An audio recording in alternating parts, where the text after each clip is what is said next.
अस्सलाम वालेकुम नाजरीन, खुश आमदीद। आज का program you asked for it का एक कदर अनदर एपिसोड, और हमेशा की तरह हमारे साथ जो है विलिंग वेज की टीम और उसको लीड कर रहे हैं डॉक्टर सदाकत अली। आपको खुश आमदीद कहते हैं। विलिंग वेज के CEO एडिक्शन साइकियाट्रिस्ट डॉक्टर सदाकत अली हमारे साथ, और बाकी टीम जो है माशाल्लाह उसमें अक्सर मुझे जो है नाम बताते बताते भूल भी जाता हूँ, और आज फिर मैं कोशिश करता हूँ। सबसे उधर मिस आमना नवाज़ क्लिनिकल साइकोलॉजिस्ट आज हमें ज्वाइन किया है। अहमद इमरान खान साहब ने, थैंक यू, आपका नाम इतना अच्छा है कि मुझे याद करने में कोई डिफ़िकल्टी नहीं हुई। TV जर्नलिस्ट हैं, आपको खुशामदीद कहते हैं प्रोग्राम में। नदीम नूर साहब के साथ क्योंकि बहुत ही गहरा ताल्लुक़ है, इनका नाम भी कैसे मैं भूल सकता हूँ, हमारे सीनियर काउंसलर हैं। और इस तरफ डॉक्टर अमानुल्लाह हैं, हमारे साइकियाट्रिस्ट हैं।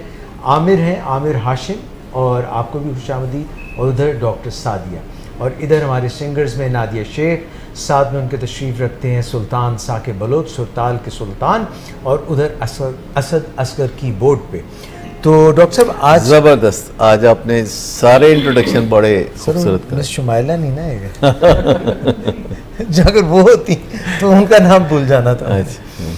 अच्छा सर, आज का जो टॉपिक है, हमेशा की तरह हमें जो फीडबैक मिलती है, वी थ्राइव ऑन दैट। और फीडबैक में ये है कि एक मसला ऐसा है कि गुफ्तो शुनीद, आप भी इस पे बहुत ज़ोर देते हैं, कॉन्वर्सेशन पे बहुत ज़ोर देते हैं, और आप अक्सर ये कहते हैं कि मसाइल जो हैं उनको हल करने के लिए we should have a dialogue. और अमूमी तौर पे भी यही बात की जाती है कि बजाय वायलेंस के, बजाय कोर्शन के, बजाय जो है ज़ोर ज़बरदस्ती के, अगर हम बात करें तो बात बन सकती है। मगर सर प्रॉब्लम ये है कि हमारे जो एडिक्शन साइकेट्री का काम है, हमारे जो ड्रग अब्यूज़ करते हैं या अल्कोहलिज्म का शिकार हैं, उनमें से बहुत से ऐसे होते हैं जो हमारे लव्ड वन भी होते हैं।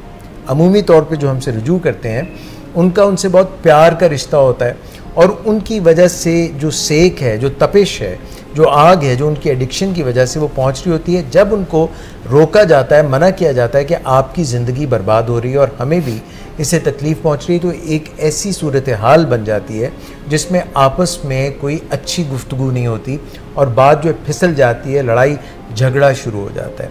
ये बताइए कि किस तरह से बात की जाए अपने प्यारों से, मसलन बीवी शौहर से, या फिर समटाइम्स शौहर बीवी से कैसे बात करे, या बच्चों से बात की जाए, ख़ास तौर पे अगर वो टीनेजर्स हों और उनका एनिमल ब्रेन जो है बहुत तेज़ हुआ हो। हत्ता कि डॉक्टर सदाकत बिजनेसेस में कई दफ़ा बात करना, कोई किसी के साथ जो है कोई तनाज़ा हो गया है, कोई किसी किस्म का प्रॉपर्टी का तनाज़ा हो गया, उनसे बात कैसे करें, कॉर्पोरेट वर्ल्ड में कैसे करें, बॉस से बात कैसे करें, मातहत से बात कैसे करें, ये तमाम ज़िंदगी के मुख्तलिफ सिनेरियोज़ और सिचुएशंस हैं। इसमें आप तो ये ज़ोर देते हैं कि बात करें, मगर बात शुरू कहाँ से करें, क्या ना करें, कौन सा काम करें, ताकि हतमी जो उसका आउटकम है, जो हम मकसद हासिल करना चाहते हैं, कहीं वो डीरेल ना हो जाए। Sir please. देखिए, हम तो हमेशा मशवरा देते हैं और इस पर कोई इख्तलाफ राय भी पैदा नहीं होता इस मशवरे में कि बातचीत से मसाइल को सुलझाया जाए। असूली तौर पर सब इससे इत्तफाक करते हैं जब हम किसी को ये मशवरा देते हैं कि आप अपने फैमिली मेम्बर से बातचीत के ज़रिए मसाइल हल करें। जैसे दो मुल्कों के दरमियान भी हम हमेशा दुनिया में सुनते हैं कि बातचीत से मसाइल हल होने चाहिए, लेकिन कई दफ़ा मुल्कों के दरमियान भी जंगें छिड़ जाती हैं। इसी तरह बिज़नेस की दुनिया में और माशरों में भी बातचीत की बजाय हल्ला गुल्ला, लड़ाई मार कुटाई, ये सब हो जाते हैं। माशरों में लोग प्रोटेस्ट करते हैं सड़कों पे, फिर पुलिस आके लाठी चार्ज करती है, आंसू गैस फेंकती है, और बातचीत कहीं पस मंज़र में चीखों की सूरत में दब जाती है। घरों में भी बातचीत के लिए हम मशवरा देते हैं, और लोग इन प्रिंसिपल हमारी इस बात से बहुत इत्तफाक भी करते हैं, लेकिन बाद अज़ां जब वो रिपोर्ट करते हैं तो वो ये कहते हैं कि हमने बातचीत तो बड़े आराम से शुरू की थी, लेकिन फिर बहुत फसाद हुआ, बहुत गड़बड़ हुई, बहुत शोर शराबा हुआ, और सारा प्लान सैबोटैज हो गया, और हम भी गुस्से में आ गए, हमसे रहा नहीं गया। हम गुस्सा करना तो नहीं चाहते, पर हमसे गुस्सा हो जाता है। मैंने कहा, हमने ये तो सुना था कि मोहब्बत की नहीं जाती, हो जाती है, तो गुस्सा भी किया नहीं जाता, ये हो जाता है। ऐसे ही सर। लेकिन जब हम स्टेप बाय स्टेप बताएंगे आज की गुफ्तगू के दौरान कि अपने किसी फैमिली मेम्बर से या बाहर की दुनिया में भी या कारोबार की दुनिया में भी जब आप किसी से बातचीत करें तो आप पहले से ही इतने ट्रेंड हों कि आपकी मर्ज़ी के ख़िलाफ़ आप ना जाएं। जो आपने तहैया करके निकले थे घर से कि मैं बातचीत के ज़रिए मसला सुलझाऊंगा, तो आप उस तहैये पे कायम रहें। और अगर आपको लगे कि बातचीत से मसला सुलझ नहीं रहा तो लड़ाई झगड़ा करने की बजाय बात को कल पे डाल दें या फिर किसी दिन पे डाल दें। इसके लिए बहुत सारी हमें ट्रेनिंग की भी ज़रूरत होती है। दुनिया में हम बहुत कुछ सीखते भी हैं और सीखते रहने का बहुत फ़ायदा भी होता है। सो 4 नुकात हैं जो कि मैं आज के प्रोग्राम में डिस्कस करना चाहूँगा कि अगर उन नुकात को हम फॉलो करें, अज़बर कर लें और अपनी ईमानियात का हिस्सा बना लें, क्योंकि जिन चीज़ों को हम ईमानियात का हिस्सा बना लेते हैं, अपनी पैराडाइम्स बना लेते हैं, बिलीफ बना लेते हैं, तो फिर हमें उसमें कोई दो राय नज़र नहीं आती। जैसे चौक में सुर्ख बत्ती के ऊपर हमने रुकना है, अगर हमने इसको थॉरली अपने ईमान का हिस्सा बना लिया है तो फिर हम रात को 2:30 बजे भी जब कोई ट्रैफिक नहीं होती तो हम लाल बत्ती पे रुके बग़ैर नहीं आगे बढ़ेंगे। हमें एक तरह से उसकी हैबिट हो जाएगी, क्योंकि जब हमारे इरादे होते हैं तो वो कमज़ोर पड़ जाते हैं, जब हमारी कोई मर्ज़ी होती है तो वो टूट जाती है, लेकिन जो हमारी आदतें होती हैं वो प्रिवेल करती हैं। वो आदतें अमली तौर पर हमारी ज़िंदगी में नज़र आने लगती हैं। तो हमने चीज़ों को सिर्फ जानना नहीं, हमने उनको अज़बर करना है, हमने उनको रट्टा लगाना है। हमें आधी रात को सोते में कोई जगा के भी पूछे तो हमारे मुंह से वही तर्ज़ अमल, वही बात निकलनी चाहिए जिसको हमने अपने ईमान का हिस्सा इस कदर बनाया है कि वो हमारी आदतें सानिया बन गई है। सो पहली बात यह है कि जब कोई ख़ानदान में से कोई हमारे फ़र्द कोई पटरी से उतर जाता है, कोई नशा करने लगता है, जुआ खेलने लगता है, या वो पढ़ाई में दिलचस्पी नहीं लेता, या वो गलत दोस्तों से मिलता है, रात को 2:30 बजे घर आता है, ना जाते हुए बता कर जाता है, ना आते हुए किसी डिसिप्लिन का पाबंद है, या अखराजात बेपनाह करता है, घर का जो मुआशी ढांचा है वो बिगाड़ देता है, और हम उससे बात करते हैं तो हमें कोई नतीजा नहीं निकलता हुआ नज़र आता। और बातचीत का जो नतीजा आम तौर पर निकलता है वो बड़ा धमाका खेज़ होता है, और वो कुछ इस तरह होता है कि फिर कई दिन तक खामोशी तारी रहती है, और उस खामोशी के नतीजे में लोग अंदर दिल में जलते रहते हैं, और फिर आहिस्ता आहिस्ता वो साबका रंजिश ख़त्म हो जाती है। ज़िंदगी फिर पहले की तरह गलत दायरे पे बहती रहती है, फिर हमारा पैमाना सब्र भरने लगता है और एक दिन लबरेज़ होता है और फिर धमाका होता है। तो ये एक साइकिल सी है जो हमारी ज़िंदगी में लव हेट को जन्म देती है कि हम किसी से प्यार करते हैं कि वो हमारा फैमिली मेम्बर है, और फिर हम नफ़रत करते हैं एक ही वक्त में कि वो हमें तंग बहुत करता है। बिल्कुल ऐसे ही सर आप। 4 नुकात हैं जिनको पहले मैं जल्दी जल्दी बयान कर देता हूँ, फिर हम उस पर सहर असल बहस करेंगे। पहला नुक्ता यह है कि हम अपने किसी फैमिली मेम्बर को या दफ्तर में किसी बंदे से बात करते हुए या ज़िंदगी के किसी भी शोबे में बात करते हुए हम क्लियर वर्ड्स में दूसरे को बता दें कि हम चाहते क्या हैं, क्या दूसरे ने करना है, क्या दूसरे ने नहीं करना, यानी डूज़ एंड डोंट्स को बता दें। इसमें कोई झिझक नहीं चाहिए, कोई शाइनेस नहीं चाहिए, और इस पे सबसे पहले तबादला ख़यालात होना चाहिए कि क्या होगा और क्या नहीं होगा, डूज़ क्या है और डोंट्स क्या है। जब हम डूज़ एंड डोंट्स को बता चुके तो ये पहला नुक्ता है। और दूसरा नुक्ता फिर ये है कि हम बता दें कि अगर कोई इसकी खिलाफ वर्जी करेगा, पहलू तही करेगा या वादे पे पूरा नहीं उतरेगा तो उसको नताइज क्या मिलेंगे, अच्छे या बुरे, उसको नफ़ा नुकसान क्या होगा, और उसके बारे में हमारी क्रेडिबिलिटी होनी चाहिए कि जो बात हम करें उस बात पे फिर अमल पैरा भी ज़रूर हो। तीसरा नुक्ता यह है कि जब हम बातचीत कर रहे हो तो तपना नहीं है, दूध की तरह उबाले नहीं खाने। हमें काफ़ी देर पहले ही अंदाज़ा हो जाता है जब आहिस्ता आहिस्ता हम थोड़ा थोड़ा तपना शुरू होते हैं, आवाज़ ऊंची होनी शुरू होती है, और हम कुछ ना कुछ लूज टॉक करना शुरू कर देते हैं, तो हमें काफ़ी देर पहले पता चल जाता है। सो हमें अपने आप को तैयार करना है इस बात के लिए कि हमने गुस्सा नहीं करना, क्योंकि गुस्सा हराम होता है।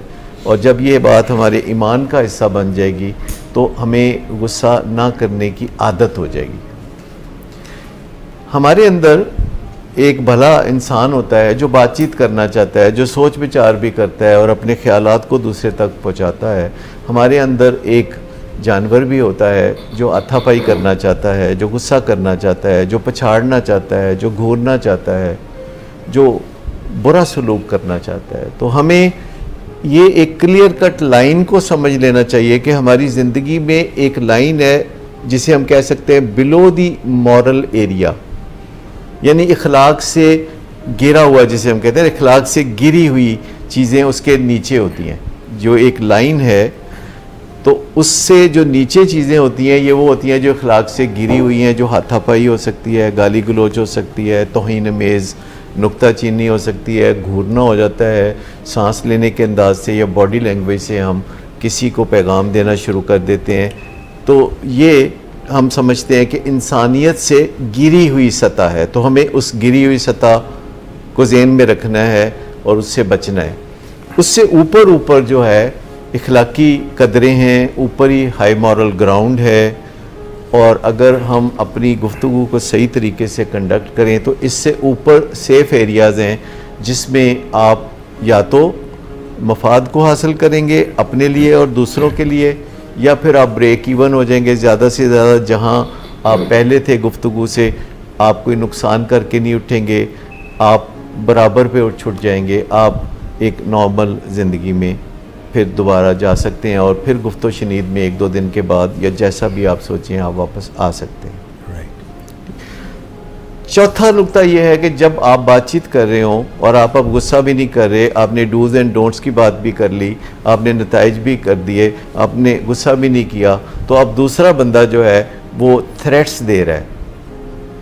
वो थ्रेट्स या तो आपको दे रहा है कि आपका कोई नुकसान करेगा, या वो आपके साथ कोई बुरा सलूक करेगा, या वो थ्रेट्स दे रहा है कि वो अपने आप के साथ कोई बुरा सलूक करेगा, वो घर से चला जाएगा, या वो अपने आप को कुछ कर लेगा, या वो तालीम छोड़ देगा, या कोई इस तरह की धमकी देता है कि वो अपना कोई नुकसान कर लेगा, और वो धमकी इस बुनियाद पर दे रहा है कि उसे पता है कि आप उससे प्यार करते हैं। इनको हम वीटो थ्रेट्स कहते हैं। जो धमकियाँ इस तरह की होती हैं जिसमें कोई अपना नुकसान करना चाहता है तो उनको हम वीटो थ्रेट्स कहते हैं।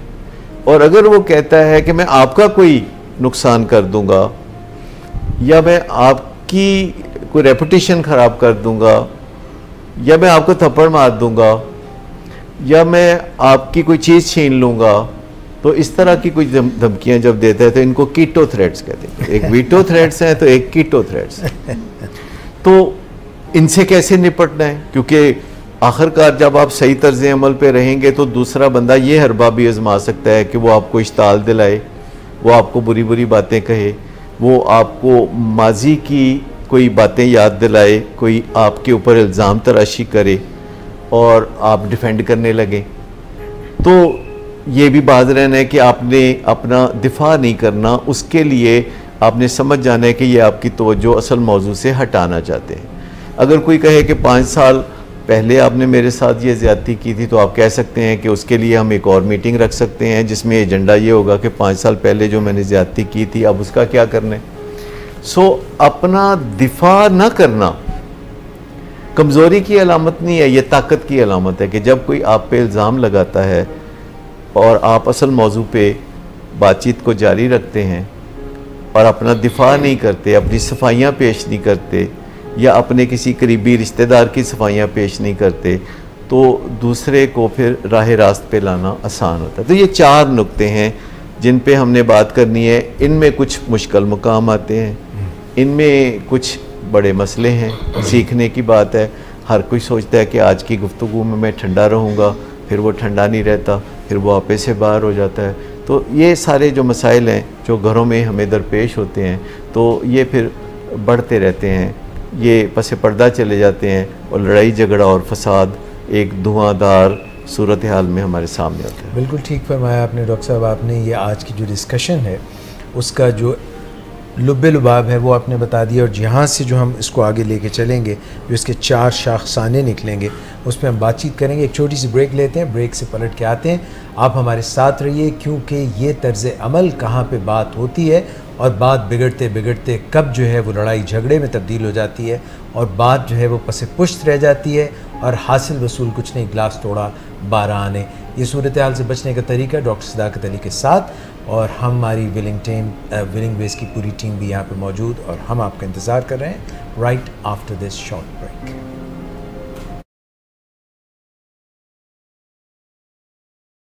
ये जो वर्किंग ऑन मी फर्स्ट है, इससे आपके मसाइल फौरी तौर पर सुलझने लगते हैं। और जब आपको एक इंसान को बदलने का तजर्बा हो जाता है, यानी आपको ख़ुद को बदलने का तजर्बा हो जाता है और आप खुद को पहले से अच्छा बना लेते हैं, तो फिर आपको दूसरे पर भी काम करने में आसानी होती है और आप दूसरे को बदलने में भी कामयाब हो जाते हैं। हम क्विक फिक्स पे बिलीव नहीं करते।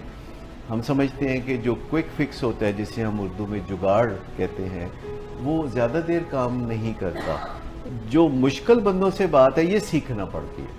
इसके लिए ना सिर्फ असर्टिवनेस सीखने की ज़रूरत है, बल्कि क्रूशल कन्वर्सेशन सीखने की ज़रूरत है कि कैसे सबसे पहले हम भड़के हुए जज्बात को ठंडा अगर कर दें तो फिर हमें बात करने में कुछ आसानियां होने लगती हैं। काउंसलिंग से मुराद यह है रोशनी करना, ताकि दूसरा खुद आगे बढ़ के अपनी ज़िंदगी को बेहतर बना ले। जब हमें अपने आप को मनाना पड़ता है और हम मान कर नहीं देते, तो इसका मतलब है हमारी मर्जी बीमार है। हमारी भी एक मिशन स्टेटमेंट होनी चाहिए और उस मिशन स्टेटमेंट के मुताबिक कुछ आइन होना चाहिए हमारा। तो फिर हमें हर वक्त हर लम्हा सोच विचार नहीं करनी पड़ेगी, हमारा आइन हमें रहनुमाई दे रहा होगा और हम एक नदी की तरह बहते हुए अपनी ज़िंदगी के सफ़र पे रवान। आ जाइए नाज़रीन। डॉक्टर साहब, मैं ये देख रहा था वक्फे में कि मुझे यहाँ का दर्जा हरारत महसूस हो रहा था, पैल्पेबल, नब्ज़ चलती पता चल रही थी, और हर कोई आपसे जो आपने वो पेंडोरा बॉक्स खोल दिया है, क्योंकि हर कोई कभी न कभी किसी ऐसी उकदे में फंस जाता है जहाँ पे उसको पता नहीं चलता कि मैं इसको अब समेटूँ कैसे। तो let's start with our guest.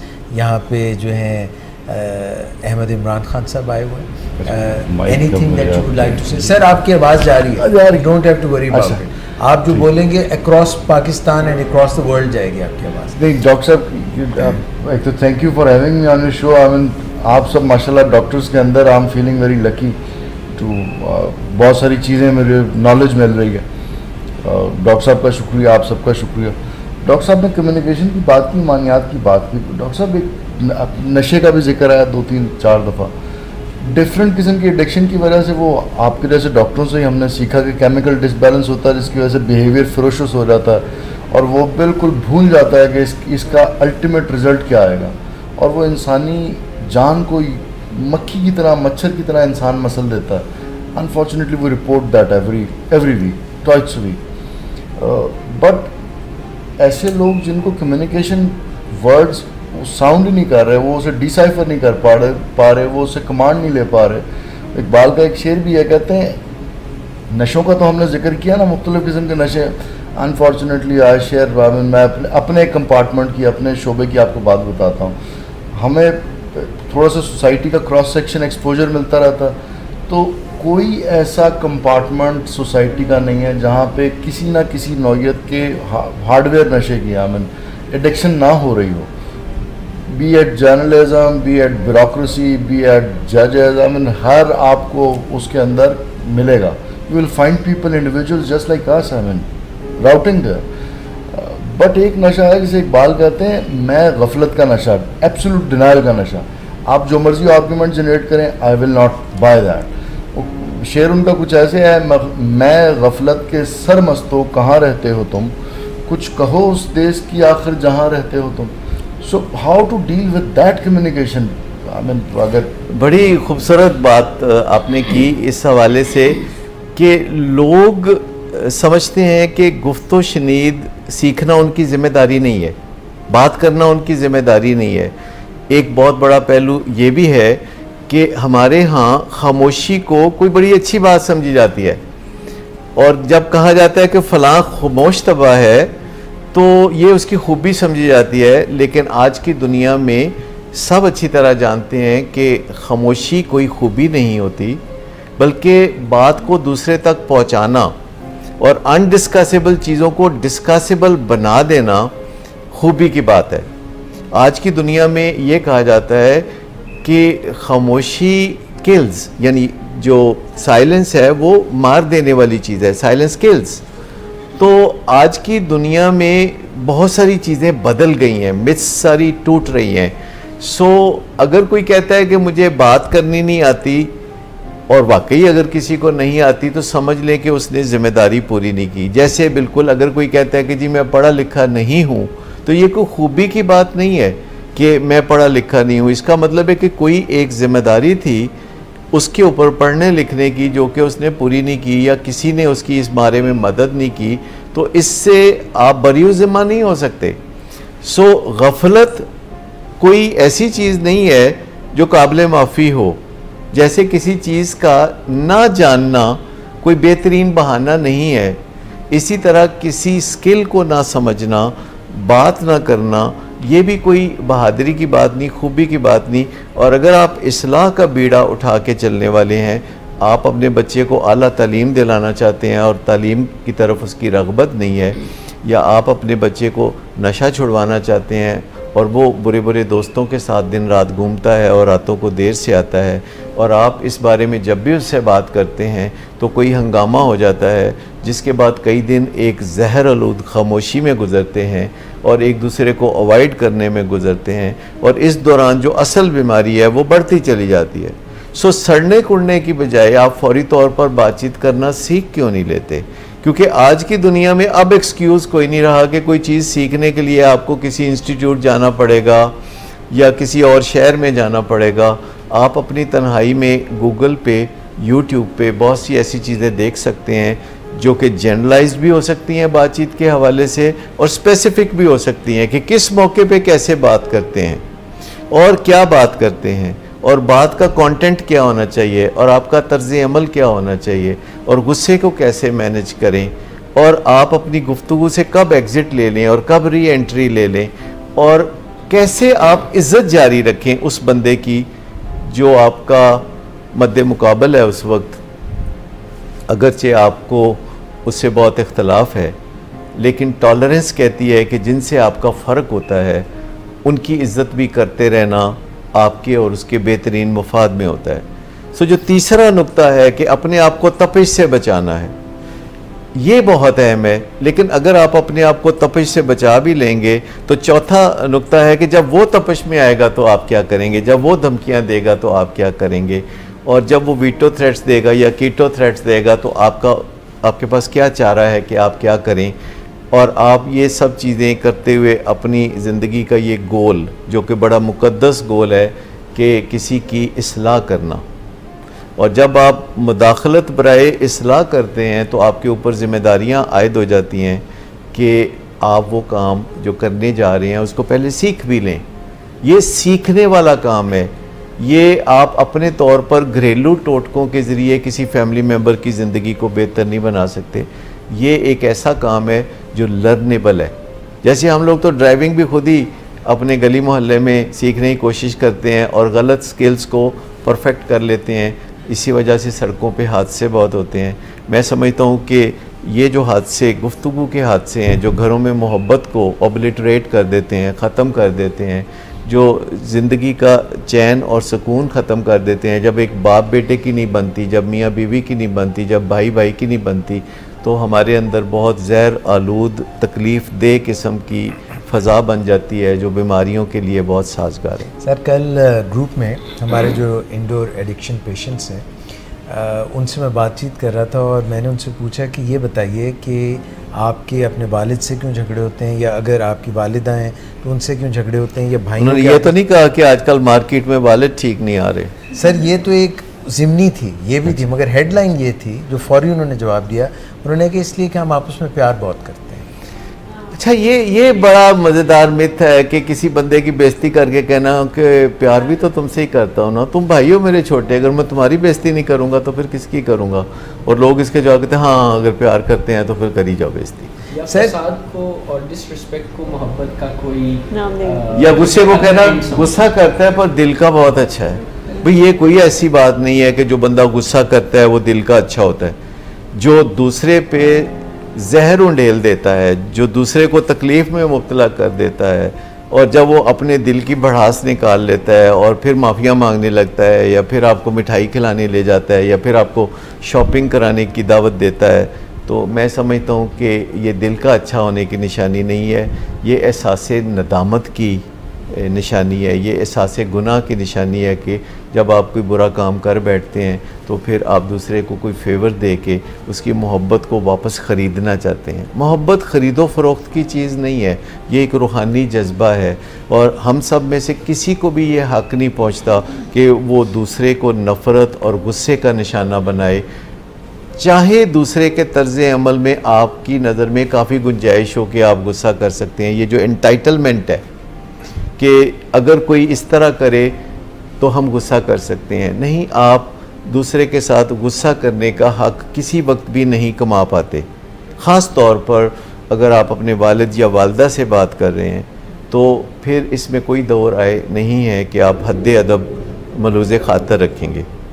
आपको पता है पुराने ज़माने में बादशाह जो होते थे उनके दरबार में बहुत लोग बैठे होते थे, तो एक बंदे की ड्यूटी होती थी कि अगर कोई आपे से बाहर होने लगे, बादशाह भी उस ज़माने में वैसे गरीब बादशाह थे, तो जब कोई बदतमीज़ी करने लगता था बादशाह के साथ तो एक बंदा जो चौबदार होता था तो वो कहता था हद अदब मलहूज़ हो। तो घरों में भी मेरे ख्याल में कोई ऐसा चौबदार होना चाहिए कि जो माँ बाप के साथ बच्चा बदतमीज़ी कर रहा है तो कोई बीच में आके बोले कि नहीं ऐसा नहीं करना। सर अभी भी करते हैं, कुछ ऐसे हैं बड़ी शख्सियात हैं, उनके साथ कोई ज़रा ज़्यादा बात कर लेना तो कहते हैं ये कंटेम्प्ट हो जाएगी, खामोश रहो, जाओ कपड़े बदल के आओ, ऐसे कह देते हैं सर, कोई पता नहीं होता। होनी चाहिए मेरे ख्याल से अब जो कि रिमाइंड कराए। सर मेरा एक क्वेश्चन है कि जब मुश्किल मौज़ूआत पे बातचीत होती है तो दौरानिया कितना मैटर करता है? यानी कुछ लोग होते हैं जो बहुत लंबी कई घंटों तक बातचीत करते हैं और बहस करते रहते हैं, उसका नतीजा कोई नहीं निकलता, तो दौरानिया कितना मैटर करता है और कौन सा ऐसा पॉइंट है जहाँ पे हमें ये समझ आना चाहिए कि अभी कुछ इंक्लूजन नहीं निकल सकता और हम सेफ एग्जिट ले लें? और मैं सामना नवाज़ के साथ ही सवाल के एक मेरा भी सवाल है कि सर ये मैं भी चाहूँगा कि इस पर भी डिस्कशन ओपन की जाए कि जो पहला नुक्ता था जिसमें हमने ये तय कर लेना है कि क्या करना है, क्या क्या जायज़ है, क्या कर सकते हैं और क्या नहीं करना, ये जो डूज़ एंड डोंट्स वाला है इसकी तरफ भी हम डिस्कशन में लेके चलें। देखिए पहली बात, इस गलतफहमी में से निकल आना चाहिए कि गंभीर मसले एक ही महफिल में एक ही दिन तय पाए जाएंगे। ये बात सोच लेनी चाहिए कि अगर हमारे घर में कोई उलझा हुआ मसला है, खुसूसन उलझा हुआ मसला हम उसको कहते हैं जो 4-6 महीने से ज़्यादा अरसा हो चुका हो कि चल रहा है और कोई नतीजा नहीं निकल रहा और मर्ज़ बढ़ रहा है जो दुआ कर रहे हैं, तो ये तय है कि आपने उसके लिए कम से कम 5 मीटिंग का ज़हन में तसव्वुर रखना है। आपने एक ही गो में इतनी लंबी छलांग का नहीं सोचना कि एक ही लीप में या एक ही छलांग में आप जो है रिबन काट देंगे। ये बहुत इम्पॉर्टेंट है क्योंकि हर बंदा तोक़ों के मुताबिक मुज़ाकरात की टेबल पे बैठता है और उसका ख्याल होता है कि by the end of the meeting हमारा मसला हमारे हक़ में सॉल्व हो चुका होगा। तो पहली बात यह है कि 5 मीटिंग कम अज़ कम ज़हन में रखें। दुनिया में जितने भी नेगोशिएशंस हैं या कंपनियों के दरमियान लेन देन होते हैं या सियासत के मैदान में जो लेन देन होते हैं तो उसमें कम अज़ कम 5 मीटिंग तक कहा जाता है कि बेचैन ना हो। ठीक। ये जो है डूज़ एंड डोंट्स क्या हैं, अगर पहली मीटिंग में आप सिर्फ डूज़ एंड डोंट्स के बारे में ब्रेनस्टॉर्मिंग कर लें और अगर चाहें तो इत्तफाक़ राय कर लें तो उसके बाद आपको दूसरी मीटिंग के लिए मीटिंग को ख़त्म कर देना चाहिए। अच्छा, एक और चीज़ है कि जब आप कोई मीटिंग शुरू करते हैं, अमूमन घरों में जब मीटिंग शुरू होती है तो उसके लिए वक्त मुकर्रर नहीं किया जाता। आप देखिए दफातर में, कारोबारी जगहों पे और बड़े सतह पे जब दफ्तर खारजा में मीटिंग्स होती हैं या मुल्कों के सरबराह आपस में मिलते हैं तो ये तय होता है कि मीटिंग 17 मिनट की होगी या 25 मिनट की होगी, और वो कोई ऑड फिगर होता है, या 37 मिनट की मीटिंग होगी, और वहाँ सबके लिए इशारे मुकर्रर होते हैं कि मीटिंग का क्लोजर का टाइम आ जाए तो मीटिंग को क्लोज कर देना है। और एजेंडा भी होता है कि बात किस चीज़ पे होगी, किस चीज़ पे नहीं होगी, और मीटिंग का जो एहतताम है उसका टाइम भी होता है। अच्छा, ये जो होता है कि हम किसी चीज़ को शुरू कर लेते हैं और उसके एंड के बारे में नहीं सोचते, ये बहुत पस्त सतह की बातें हैं हमारी ज़िंदगी में। जैसे अगर हम खाना शुरू कर लेते हैं और सोचते हैं कि जो नहीं खाता जाएगा मज़ीद, तो फिर खाना मुक जाएगा, मतलब फिर खाना रुक जाएंगे। और इसी तरह मीटिंग को शुरू कर लेना कि जब तक फसाद नहीं होगा, जब तक झगड़ा नहीं होगा, हम मीटिंग को ख़त्म नहीं करेंगे, तो ये गलत है। हमें तय कर लेना चाहिए कि मीटिंग 90 मिनट्स की होगी या 1 घंटे की होगी फैमिली मेम्बर्स के दरमियान, और उस मीटिंग में टाइम की पाबंदी है कि आज की मीटिंग जो है 90 मिनट की होगी, और आज की मीटिंग में हम एजेंडे का ये हिस्सा कवर करेंगे और फिर हंसी खुशी उठ जाएंगे, और दोबारा अगले दिन जो तयशुदा वक्त होगा उस पर हम पहुंचेंगे। तो जो वक्त है उसको तय कर लेना चाहिए।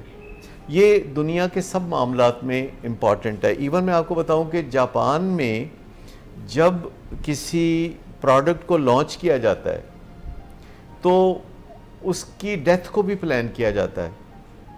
जैसे एक ब्रांड होता था नेशनल, तो उन्होंने तय किया था कि 35 साल बाद इसे हम ख़त्म कर देंगे, और जब वो ब्रांड अपने पूरे अरूज पे था तो उन्होंने उसको ख़त्म कर दिया था।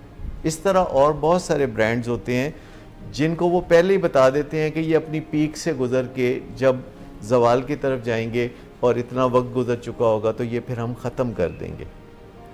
और ये जो मामला है, वक्त का जो मामला है, ये हमें ज़िंदगी में भी तय करना चाहिए कि कोई पार्टनरशिप हो तो तय कर लेना चाहिए कि कितने साल के लिए, और हमेशा के लिए। अनलिमिटेड पार्टनरशिप जब होती है तो वो दूसरे को बहुत बेचैन करती है, क्योंकि अगर एक बंदा एग्ज़िट करना चाहता है और उसको पता है कि एग्ज़िट करने के लिए लड़ाई झगड़े के अलावा और कोई तरीका नहीं, तो फिर लड़ाई झगड़ा करेगा। अगर एक बहू को पता हो कि मैंने अपनी सास के साथ 2 साल रहना है और 1.5 साल गुजर चुका हो, तो कुछ शिकायत भी होंगी, तो वो ये सोचेगी कि बस 6 महीने की बात है, उसके बाद मैंने इंडिपेंडेंट रहना है। लेकिन आप शराइत तय की जा सकती हैं, या तो सास चंगी हो या तस्वीर टंगी हो। ये तो सोचों में होता है ना। हकीकी दुनिया में जब बात की जाती है, किसी बेटे की शादी की जाती है, तो आपको ज़रूर बताना चाहिए कि कितना अरसा वो साथ रहेंगे और उसके बाद उन्होंने अलहदा रहना है, तो फिर सब्र से लोग इंतज़ार करते हैं। हमें मीटिंग का आगाज़ करते हुए ये तय कर लेना चाहिए कि आज की मीटिंग जो है वो 90 मिनट्स की होगी या 70 मिनट्स की होगी, और ये तय कर लेना चाहिए कि मिनिमम 5 मीटिंग्स होंगी, और अगर उससे ज़्यादा की ज़रूरत पड़ेगी तो फिर आपस में बात कर लेंगे कि 2 मीटिंग्स और चाहिए। और इसमें जल्दबाजी और बेसब्री का मुजाहरा नहीं करना चाहिए, ये देखते हुए कि जब वापस मुड़ के देखते हैं तो ये पता चलता है कि मसला 4 साल पुराना है और अगले 10 दिन के लिए हम इंतज़ार करने के लिए तैयार नहीं होते। जब भी मीटिंग करनी चाहिए, जो कंफर्टेबल टाइम है स्ट्रेस वाले मसलों के लिए, जब एक बाप को फ़िक्र होती है कि उसके बेटे के मुस्तकबिल का क्या बनेगा, तो ये बड़ी स्ट्रेसफुल मीटिंग होती है, जिसमें बेटे को गुस्सा होता है कि उस पर डिक्टेटरशिप चलाई जा रही है। बाप को बहुत रंज होता है कि मैंने बचपन में जो ख्वाब देखे थे, जो सितारों से बुलंद थे, वो सारे सितारे टूट के नीचे क्यों गिर गए हैं। तो बात बड़ी सिंपल सी है कि जो पहले से तय होता है उससे हमें आसानियाँ होती हैं। हमें पता होता है कि ये अगले 45 मिनट बात करनी है और हमें उस वक्त तक अपने सब्र के पैमाने को संभाल के रखना है, और हमारे अंदर जो मामला चल रहे होते हैं, जो गुस्सा करवटें बदल रहा होता है, अगर हम उस पर कड़ी नज़र रखें तो आसानी होगी। और अगर गुस्सा आ भी जाए तो फिर हमें गुस्से को लफ्ज़ों में बयान कर देना चाहिए। मिसाल के तौर पर कि मुझे बहुत गुस्सा आ रहा है, लेकिन मैं आपका बड़ा एहतराम करता हूँ, लेकिन मैं आपको सिर्फ बताना चाहता हूँ कि मैं अंदर से गुस्से से तप रहा हूँ, मेरी रग रग में गुस्से से तकलीफ़ पहुंच रही है, मैं बहुत बेचैन हूँ। तो जब आप दूसरों को अपनी फीलिंग्स बताते हैं और दूसरों को कुछ नहीं कहते तो मामलात में बेहतरी आती है। और चूँकि फैमिली मेम्बर एक दूसरे के साथ रिश्तों में भी बंधे होते हैं तो वो एक दूसरे की तकलीफ़ को सुन के कुछ ना कुछ ज़रूर रियलाइज़ कर सकते हैं। एक तवजीह चाहिए कि जब हम ये बता रहे होते हैं अपने जिससे भी मुज़ाकरात चल रहे हो, लव्ड वन भी हो, कि मुझे बहुत गुस्सा आ रहा है, मैं ऐसा महसूस कर रहा हूँ, ये भी कह सकते हैं कि आप उनके मुतालिक क्या महसूस कर रहे हैं, दिल तो चाहता है तेरा मुंह तोड़ दें पर मैं नहीं कहूँ, ऐसी बात कैसे? नहीं, अपनी बात करनी चाहिए कि गुस्से को आप लफ्ज़ों में बयान करते हैं, लेकिन गुस्से को एक थप्पड़ में कन्वर्ट करना जो है ये हेल्दी तरीका नहीं है। गुस्से को किसी लाठी के ज़रिए दूसरे तक पहुंचाना भी अच्छा तरीका नहीं है। जैसे वो कहते हैं ना, लाठी गोली की सरकार नहीं चलेगी। जी हाँ सर, एक ये क्वेश्चन है कि अक्सर जब पेरेंट्स बच्चों को समझाने लगते हैं कोई बात, उनको गाइड कर रहे होते हैं, तो इस दौरान वो फिर दूसरों की जो घर में या फैमिली में लोग होते हैं उनकी रिजेम्बलेंस देना शुरू कर देते हैं कि जी आपसे ये काम नहीं हुआ, उनको टोंट करना शुरू कर देते हैं। वो डिस्कशन ही रहे होते हैं, कोई हार्श वे नहीं होता, लेकिन उसमें वो टोंट करना उनको शुरू कर देते हैं कि तुम ये नहीं कर सकते, तुम्हारे कज़न ने ये कर लिया, फलां को देखो। तो इसका क्या हाल है कि ये चीज़ें होनी चाहिए कि इनको? बहुत अहम बात आपने की कि तंज करना ऐसे माहौल में जहाँ पहले ही सब अंदर से रंजीदा है, तो तंज लड़ाई झगड़े को आगे बढ़ाने का बायस बन सकती है। किसी की मिसाल दे के नफ़ी करना कि अपने कज़न को देखो, वो तो ASP लग गया है और उसके 3 बच्चे हैं और अभी तक तुम नकारा फिर रहे हो, या कि तुम्हारे जैसा तो हमारे ख़ानदान में कभी पैदा ही नहीं हुआ था, हमारे ख़ानदान में तो हमेशा बहुत नस्तालीक लोग पैदा होते हैं, नजीबुत्तर फ़ैन किस्म के, तो तुम पता नहीं कहाँ से आ गए हो। तो ये जो बातें हैं सारी की सारी दुखाने वाली बातें हैं। या किसी के मुस्तकबिल के बारे में पेश गोइयाँ करना कि तुम रुलोगे, हमारी ज़िंदगी में तुम मौज कर रहे हो, आज हमने आंखें बंद की तो तुम सड़कों पे रुलोगे, या तुम जेल जाओगे, या तुम बर्बाद हो जाओगे, तुम्हारा कुछ नहीं बचना, तुम हमारा नाम बदनाम करोगे। तो ये सारी बातें जो किए बगैर गुजारा हो सकता है। सादा लफ्ज़ों में मैं ये कहूँगा कि जब हम गुफ्तो शनीद कर रहे होते हैं तो हमें एक स्क्रूटनी ये भी करते रहना चाहिए कि अगर मैं ये बात नहीं करूँगा तो कौन सी क़यामत आ जाएगी। यानी कोई बात अगर किए बगैर गुजारा हो सकता है तो कर लेना चाहिए। यानी बात करना बहुत इम्पॉर्टेंट है और कभी कभी कोई बात ना करना भी इम्पॉर्टेंट हो जाता है। अगर हम सोचें कि अल्लाह ने हमें मुंह दिया है और हम जहाँ जाते हैं मुंह लेके साथ जाते हैं और बात ज़रूर करनी है, तो ऐसी भी कोई बात नहीं। अभी कई दफ़ा आप देखते हैं कि खामोश रहना बहुत अच्छा होता है। तो हमारे जो सियासी लीडर होते हैं वो कई दफ़ा बात का जवाब नहीं देते, वो कहते हैं नो कमेंट। तो कई दफ़ा उसको कहते हैं वेल लेफ्ट। वो जिसे वेल लेफ्ट कहते हैं तो ये हमारी ज़िंदगी में घरों में भी काम आता है। किसी ने पूछा कि पिछले दिनों हुकूमत की ख़राब माशी हालत का जो तज़किरा होता रहा है, तो किसी ने किसी सियासतदान को पूछा कि अगर आपको मौका मिलता तो आप क्या कहते? कहता मैं कुछ ना कहता, मैं अपना मुंह बंद रखता। यानी बाज़ औक़ात मुंह बंद रखना भी आपको काफ़ी मोतबर बनाता है, लेकिन अगर आप मुंह को बंद ही रखें तो मुंह बुस नहीं जाएगा, कभी ना कभी बोलना भी तो पड़ेगा। सर, मैं बच्चों से बातचीत कर रहा था और इसी तरह से उनकी अपने ख़्याल में बेहतरी के लिए जो गुफ्तगू कर रहा था, तो उन्होंने कहा कि बाबा आप जो है ना ये CAD के फार्मूले पर अमल करते हैं। मैंने कहा जी वो क्या है जो ये आपने मुझ पे कहा है? उन्होंने कहा एक तो आप क्रिटिसाइज़ बहुत करते हैं, दूसरा आप एज्यूम बहुत करते हैं, तीसरा आप डिक्टेट बहुत करते हैं। तो अब मैं काफ़ी इस पे जो है ना ची बची हुआ, मगर मैंने ये कहा कि हम आगे जितनी भी गुफ्तगू करेंगे वो दोनों एक दूसरे की रिस्पेक्ट करेंगे। तो बच्चों की सर रिस्पेक्ट भी की जा सकती है? क्यों नहीं, मैं समझता हूँ कि इसके अलावा चारा ही कोई नहीं है। ये जो बहुत बड़ी गलत फहमी है कि रिस्पेक्ट कोई बड़ों की डोमेन है और बच्चों की कोई रिस्पेक्ट नहीं होती, ये अब ज़माना बदल गया। हमारे बचपन में कोई रिस्पेक्ट नहीं होती थी हमारी 12-10 साल की उम्र में, और हमें इस पर कोई गिला शिकवा भी नहीं था। हमें बड़ा पक्का ये यकीन था कि रिस्पेक्ट बड़े होके मिलती है। लेकिन आज के बच्चे बहुत माइंड करते हैं। 8-9 साल का बच्चा भी जो है वो बहुत इस बात पे रंजीदा हो जाता है कि अगर आपने उसे टेकन फॉर ग्रांटेड लिया, या आपने उसके साथ कोई बातचीत नहीं की, या आपने मुंह मोड़ लिया, या आपने उसकी बात का जवाब नहीं दिया, तो वो बहुत बुरा मनाता है। मैं समझता हूँ कि अगर आप बच्चों की रिस्पेक्ट करेंगे तो बच्चे भी आपकी रिस्पेक्ट करेंगे, क्योंकि आमतौर पर बड़े बच्चों की रिस्पेक्ट नहीं करते और बच्चे बड़ों की नकल करते हैं, तो वो फिर बड़ों की रिस्पेक्ट नहीं करते। ये जो प्यार है जो हम सबको बहुत अच्छा लगता है, हम कहते हैं कि प्यार चलता रहना चाहिए, बेइज्जती होती रहती है, कोई फ़र्क नहीं पड़ता, पहले कोई बेइज्जती कर ले फिर प्यार कर ले। तो प्यार के बारे में हमारी ट्यूनिंग बहुत है, और ये शायरों ने कर रखी है, ये फिल्मों ने कर रखी है, ये नगमों में होती है प्यार की बातें, लेकिन रिस्पेक्ट जो है वो प्यार से ज़्यादा ऊंचे दर्जे पे फाइज है। और अगर हमारे पास चॉइस हो तो हमें हमेशा दूसरों की इज़्ज़त करते रहना चाहिए। प्यार का जो मामला है इस पे भी हम नज़र डाल सकते हैं। हमारी ज़िंदगी में प्यार भी बहुत अहम है, और जो चीज़ हमें खुशियाँ देती है ज़िंदगी में, उसमें रोमांस का नंबर काफ़ी ऊपर आता है। और ये भी उन चंद चीज़ों में से है जो बिल्कुल फ्री है। नींद बिल्कुल फ्री है, उससे हमें खुशी मिलती है। एक्सरसाइज बिल्कुल फ्री है, उससे हमें खुशी मिलती है। पानी ऑलमोस्ट फ्री है, उससे खुशी मिलती है।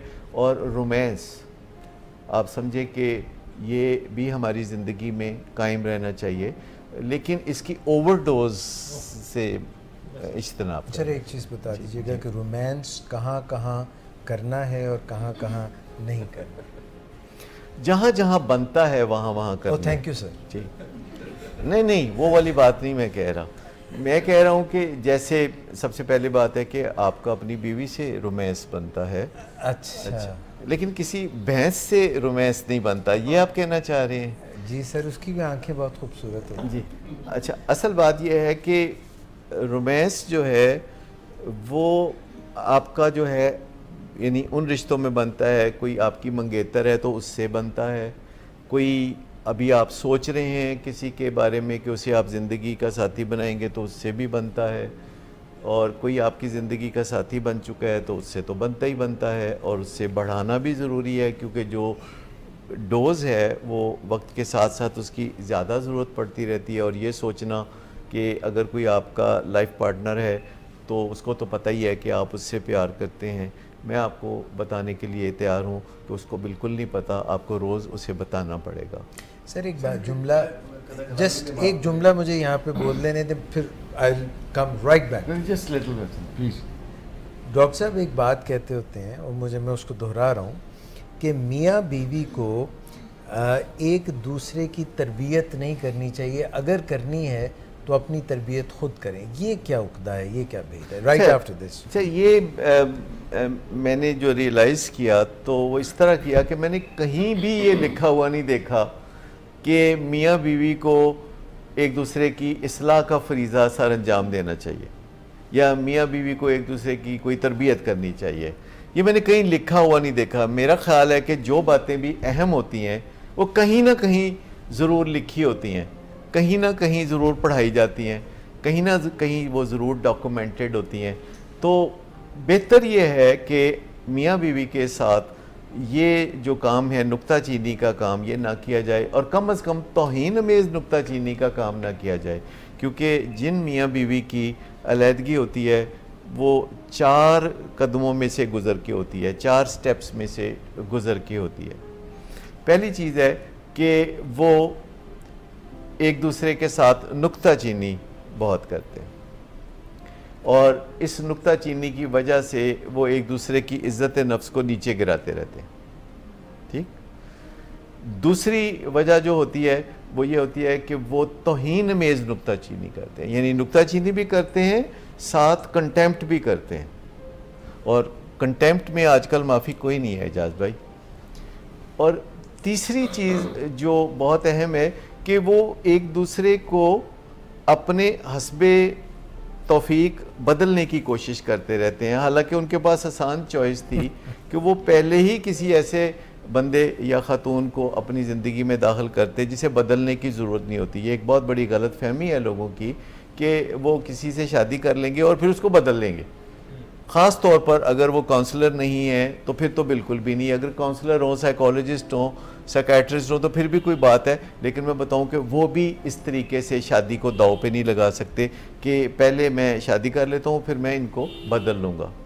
चौथी चीज़ है साइलेंस, कि जब वो कहते हैं कि चलो एक चुप ते 100 सुख, तो ये बात बिल्कुल गलत है। चुप में कोई सुख नहीं है, इससे अंदर लावा पकता रहता है, और जो मियाँ बीवी बातें करते करते, गर्मा गर्मी करते करते, बेइज्जती करते करते खामोशी के दौर में दाखिल हो जाते हैं, तो समझें कि उनकी शादी ख़त्म होने का इम्कान है।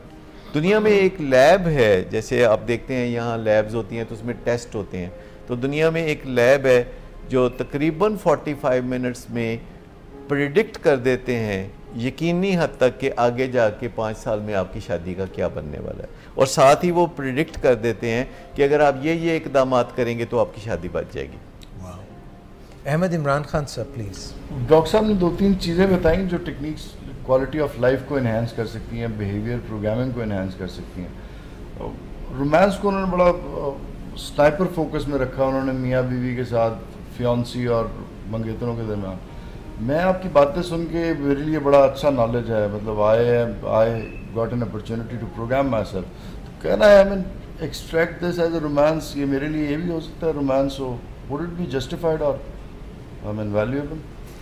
मुहावराती तौर पर तो ठीक है, लेकिन एक इंटेलेक्चुअल के लेवल पर देखिए, एक रोमांस सेलिब्रिटी से भी होता है, जो लोग जाने पहचाने चेहरे होते हैं जिनको देखते ही हमें याद आ जाता है कि ये कौन है, और बहुत नुमायाँ लोग होते हैं, और ये जो नुमायाँ लोग होते हैं इनको लोग फिर एडवर्टाइजमेंट में एंडोर्समेंट के लिए लाते हैं, और लोग इनके साथ दीदा और दिल फरशेरा भी करते हैं।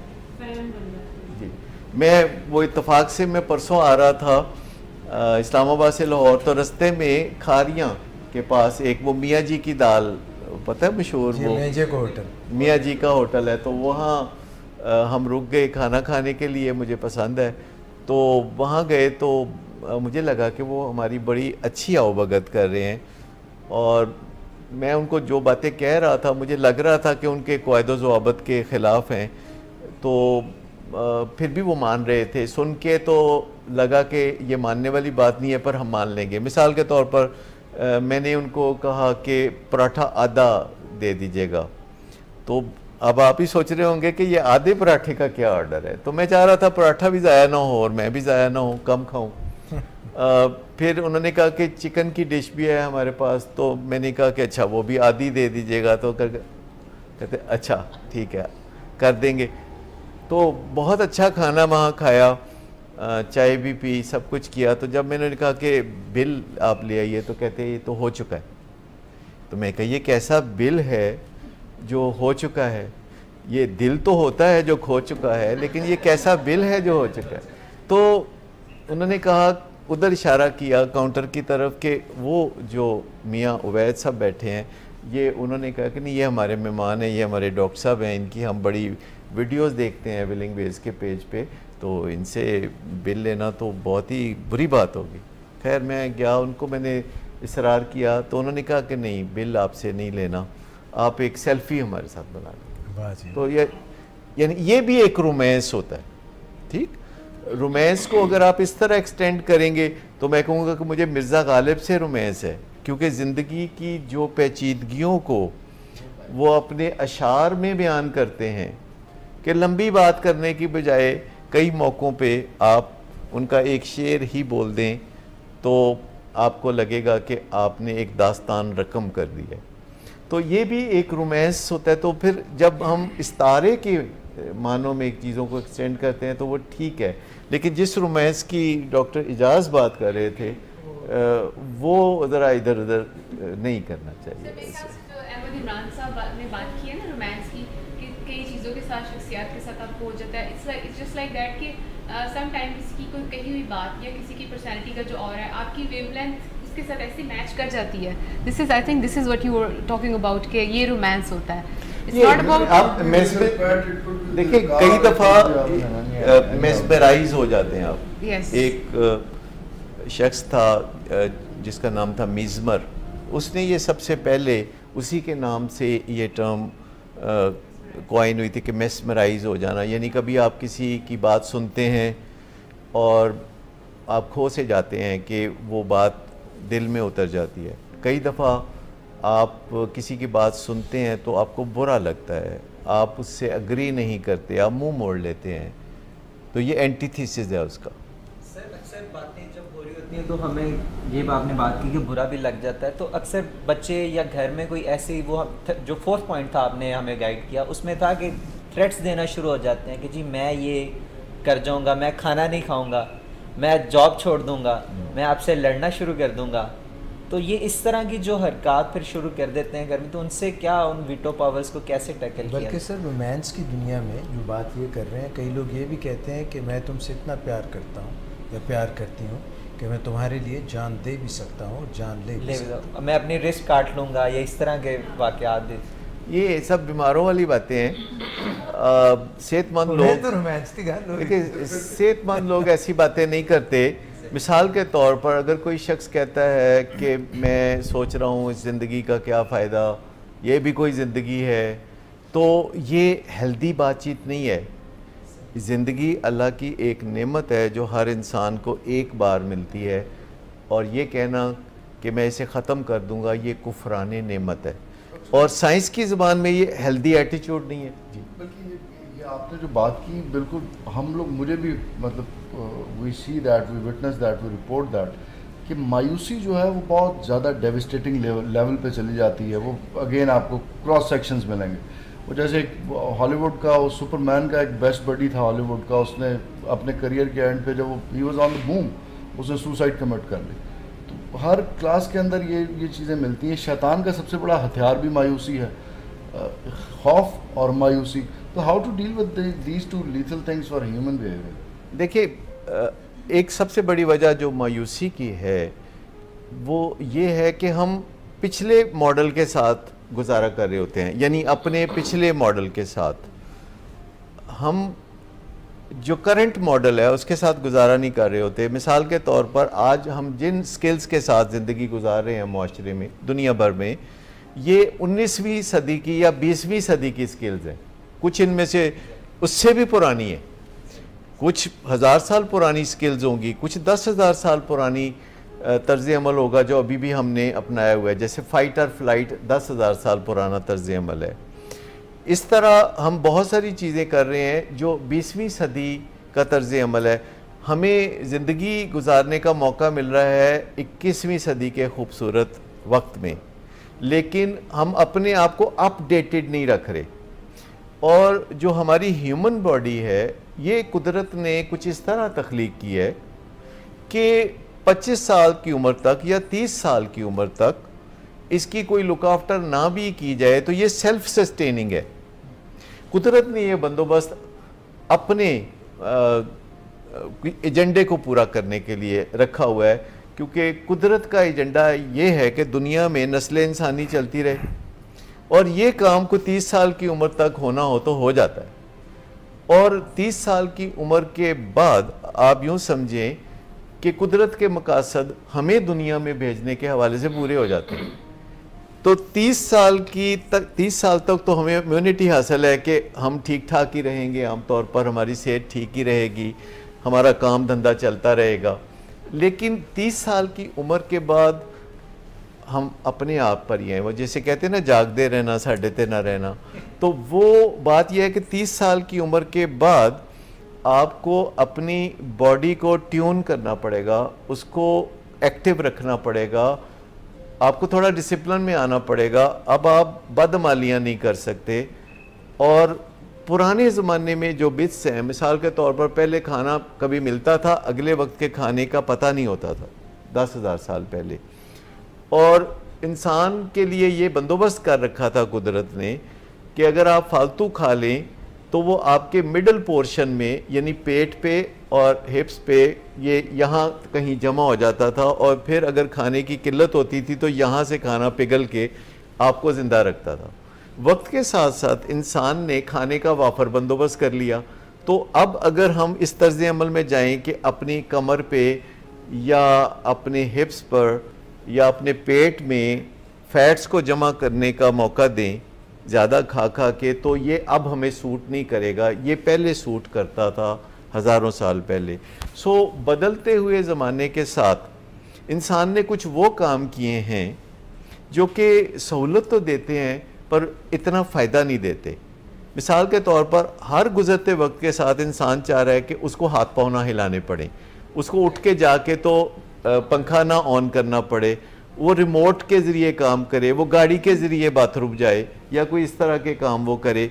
लेकिन इंसान की बका एक्टिव होने में है।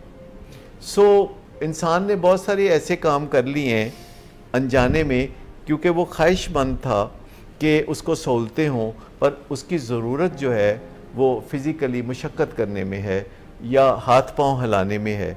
सो इसका एक तवाज़न बरकरार रखना कि जब चाहे हम उन सहूलतों का फ़ायदा उठाएं, हमें रिमोट से कोई ऑफेंस नहीं, हम चाहें तो रिमोट इस्तेमाल करें, लेकिन इस बात को भी हम गारंटेड रखें कि किसी भी दिन में हम कम से कम 10,000 कदम ज़रूर उठाएं। और उसके लिए कोई फालतू वक्त देने की ज़रूरत नहीं है, आप उसे ज़िंदगी में समो सकते हैं। आपका तर्ज़ ज़िंदगी ऐसा हो सकता है कि जिसमें आप सारा दिन चलते फिरते रहें और साथ साथ आप अपनी सहूलत के मुताबिक बैठ के भी काम करें, और रात को आप आराम करना चाहते हैं तो वो भी करें। तो पुरानी जो तर्ज़ ज़िंदगी है उसे नए तर्ज़ ज़िंदगी के साथ मिला के जो मज़ा है और जो नशा है वो दो आतिशा हो सकता है। लेकिन अगर हम पुराने तर्ज़ ज़िंदगी को बिल्कुल छोड़ दें और नए तर्ज़ ज़िंदगी में 100% डल जाएं, तो आखिरकार इसमें हमारे लिए खसारे का सौदा। नक्शे कोहन पे चलने वाली बात। सर आपकी कुछ बातें जो उसमें क्लैरिटी मुझे चाहिए। मसलन आपने कहा है कि वक्त के साथ हमें नए मॉडल्स पे जाना चाहिए, बिल्कुल सही है। जैसे पहले हीरोइन जो है वो माधुरी दीक्षित वगैरह पसंद थी, अभी कैटरीना कैफ, मगर किसी ऐसी जगह पे भी हैं कि कुछ मॉडल्स जो हैं उनमें आप चेंज करने की बात करें तो फिर बड़ी मार पड़ती है, बहुत मसला हो जाता है। ये सर आपने शरारतें नहीं करनी, नहीं शरारतें नहीं करनी। डॉक्टर अमानुल्लाह से मैं कहूँगा कि वो समझाएं इनको कि ये इनकी जो रगे ज़राफ़त है वो नहीं सर, मेरी रगे शराफत उससे ज़्यादा मजबूत है। सर मेरा ख्याल है कि हम रगे शराफत नहीं, इनकी रगे ज़राफ़त को ढांप रखा है। सर वो मिस जो हैं नादिया शेख, वो आज हमें एक पुराना गाना और एक उससे भी पुराना गाना और बहुत नए अंदाज में एक पंजाबी और एक उर्दू वो गाना सुनाएंगी। अगरचे डॉक्टर सादिया ये चाह रही थी कि हम आज के दौर के ऐन मुताबिक कोको को रीना का एक नया वर्जन पेश करें, मगर मैंने इनको मना किया। मैंने कहा मुस्तहसन ये है कि हम ये काम ना करें और बस वो मेरे ज़हन में ऐसा कुछ आ गया सर, क्योंकि उस पर मैंने कहा कि कोई जो है कोई कौमी असम्बली में कुछ ऐसा मसला ना पैदा हो जाए, क्योंकि चीज़ें अहम होती हैं। मिस आप कुछ सुनाना चाह रही हैं? अच्छी चीज़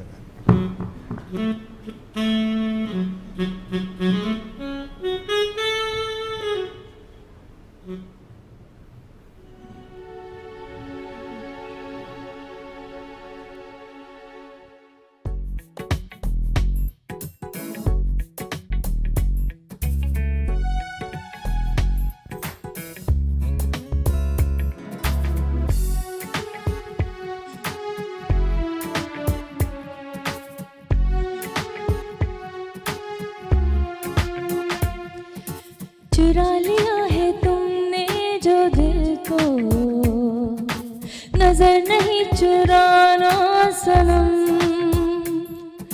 बदल के मेरी तुम जिंदगानी, कहीं बदल न जाना सनम। ले लिया दिल हाय मेरा दिल, हाय दिल लेकर मुझको ना बहला, चुरा लिया है तुमने जो दिल को, नजर नहीं चुराना सनम, बदल के मेरी तुम जिंदगानी, कहीं बदल न जाना सनम।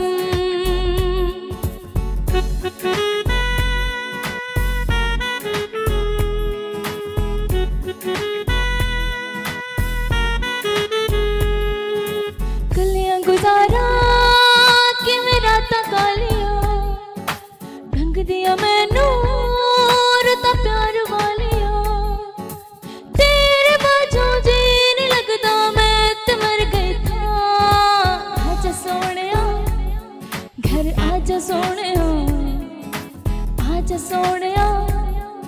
पर आजा सोने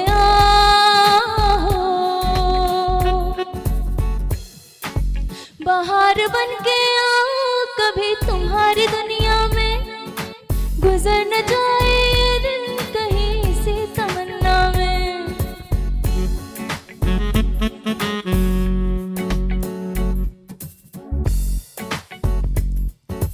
बाहर बन के आओ कभी तुम्हारी दुनिया में, गुजर न जाए ये दिन कहीं सी तमन्ना में। तुम मेरे हो, हाँ तुम मेरे हो, आज तुम इतना वादा करके जा चुरा लिया, चुरा लिया है तुमने जो दिल को, नजर नहीं चुराना सनम। बदल के मेरे तुम जिंदगानी, नहीं बदलना जाना सनम। जबरदस्त। मिस आपने मिक्स बड़ा जबरदस्त किया। एक तरफ जो है वो चुरा लिया है और दूसरी तरफ वो जो पंजाबी वाला गाना था, हैं? ये सर ये बड़ा ज़बरदस्त। लो जी वक्फा कर लीजिए, फिर वक्फे के बाद हम पलट के आते हैं। आप ज़रा गौर कीजिए कि हम दो चीज़ों को कैसे मिला भी सकते हैं और फिर भी अपना संतुलन, अपना बैलेंस कायम रख सकते हैं। He'll be right back। महज आपके नशा करने या ना करने का मामला नहीं है, ये एक बीमारी का मामला है और वो बीमारी आ चुकी है जिसका सबूत ये है कि आपको बहुत ज़्यादा नशा करना पड़ता है और फिर भी उसका कोई आपकी मर्ज़ी का असर नहीं होता और कुछ मनफी असरात भी आते हैं, जैसे शराब के नशे में इंटॉक्सिकेशन होती है, इसी तरह दूसरे नशों में भी कुछ ज़िमनी असरात आते हैं। चरस के नशे में इरिटेबिलिटी होती है और बाज़ औक़ात तो डिल्यूजन्स होने लगते हैं, यानी ऐसे नज़रियात ज़हन में आने लगते हैं कि दूसरे लोग पागल समझने लगते हैं। तो वो उन टॉक्सिन्स की वजह से होते हैं जो नशे के जिस्म में सही तरह से प्रोसेस ना होने की वजह से सामने आते हैं। सबसे पहला जो नज़रिया है वो ये है कि मरीज़ को समझ में आ जाए कि उसके जिस्म में, यानी सिर्फ जहन में तो नशे का शौक़ पल रहा है लेकिन जिस्म में नशे की मुखालफत उभर रही है। नशे के मरीज़ के वादों और इरादों से कुछ नहीं होता इस बात से है कि वो करता क्या है, उसके अमल क्या है। चूँकि फैमिली मेम्बर का बड़ा गहरा रिश्ता होता है अपने प्यारे से जो नशे की बीमारी में है, तो वो अगर आगे बढ़ के पहले कुछ ट्रेनिंग लें और फिर पेशेंट के साथ, मरीज़ के साथ बात करें, मिलजुल कर बात करें, एहतराम से बात करें, मोहब्बत से बात करें, तो बहुत जल्द मरीज़ का इलाज हासिल करने के लिए कायल होना मुमकिन हो जाता है। आज नाजरीन आपको खुशामदीद कहते हैं। डॉक्टर साहब, हम काफ़ी बातें भी हुई और जो आपने नुक्ते पहले बयान किए थे कि डूज़ एंड डोंट्स को हम कर लें, कॉन्सिक्वेंसेस की, नताइज की आपने बात की, वो कौन से ऐसे नताइज हैं? क्या हमने गुफ्तगू के, मुज़ाकरात के, नेगोशिएशंस के दरमियान ये ज़ाहिर करना होता है, ये बात कहनी होती है कि अगर तुम फ़लाँ काम करोगे तो इसका तुम्हें कोई रिवॉर्ड मिलेगा या इसकी कोई पनिशमेंट मिलेगी? हम उसको डिलीनिएट करते हैं, ये करना चाहिए, नहीं करना चाहिए, क्या करना चाहिए? अच्छा, नहीं, हम पनिशमेंट की बात नहीं करते। आज की दुनिया में हम या तो रिवॉर्ड्स देते हैं या हम रिवॉर्ड्स को विड्रॉ करते हैं। पनिशमेंट एक ऐसा लफ्ज़ है जो आज की साइकोलॉजी में ज़्यादा आसान नहीं समझा जाता।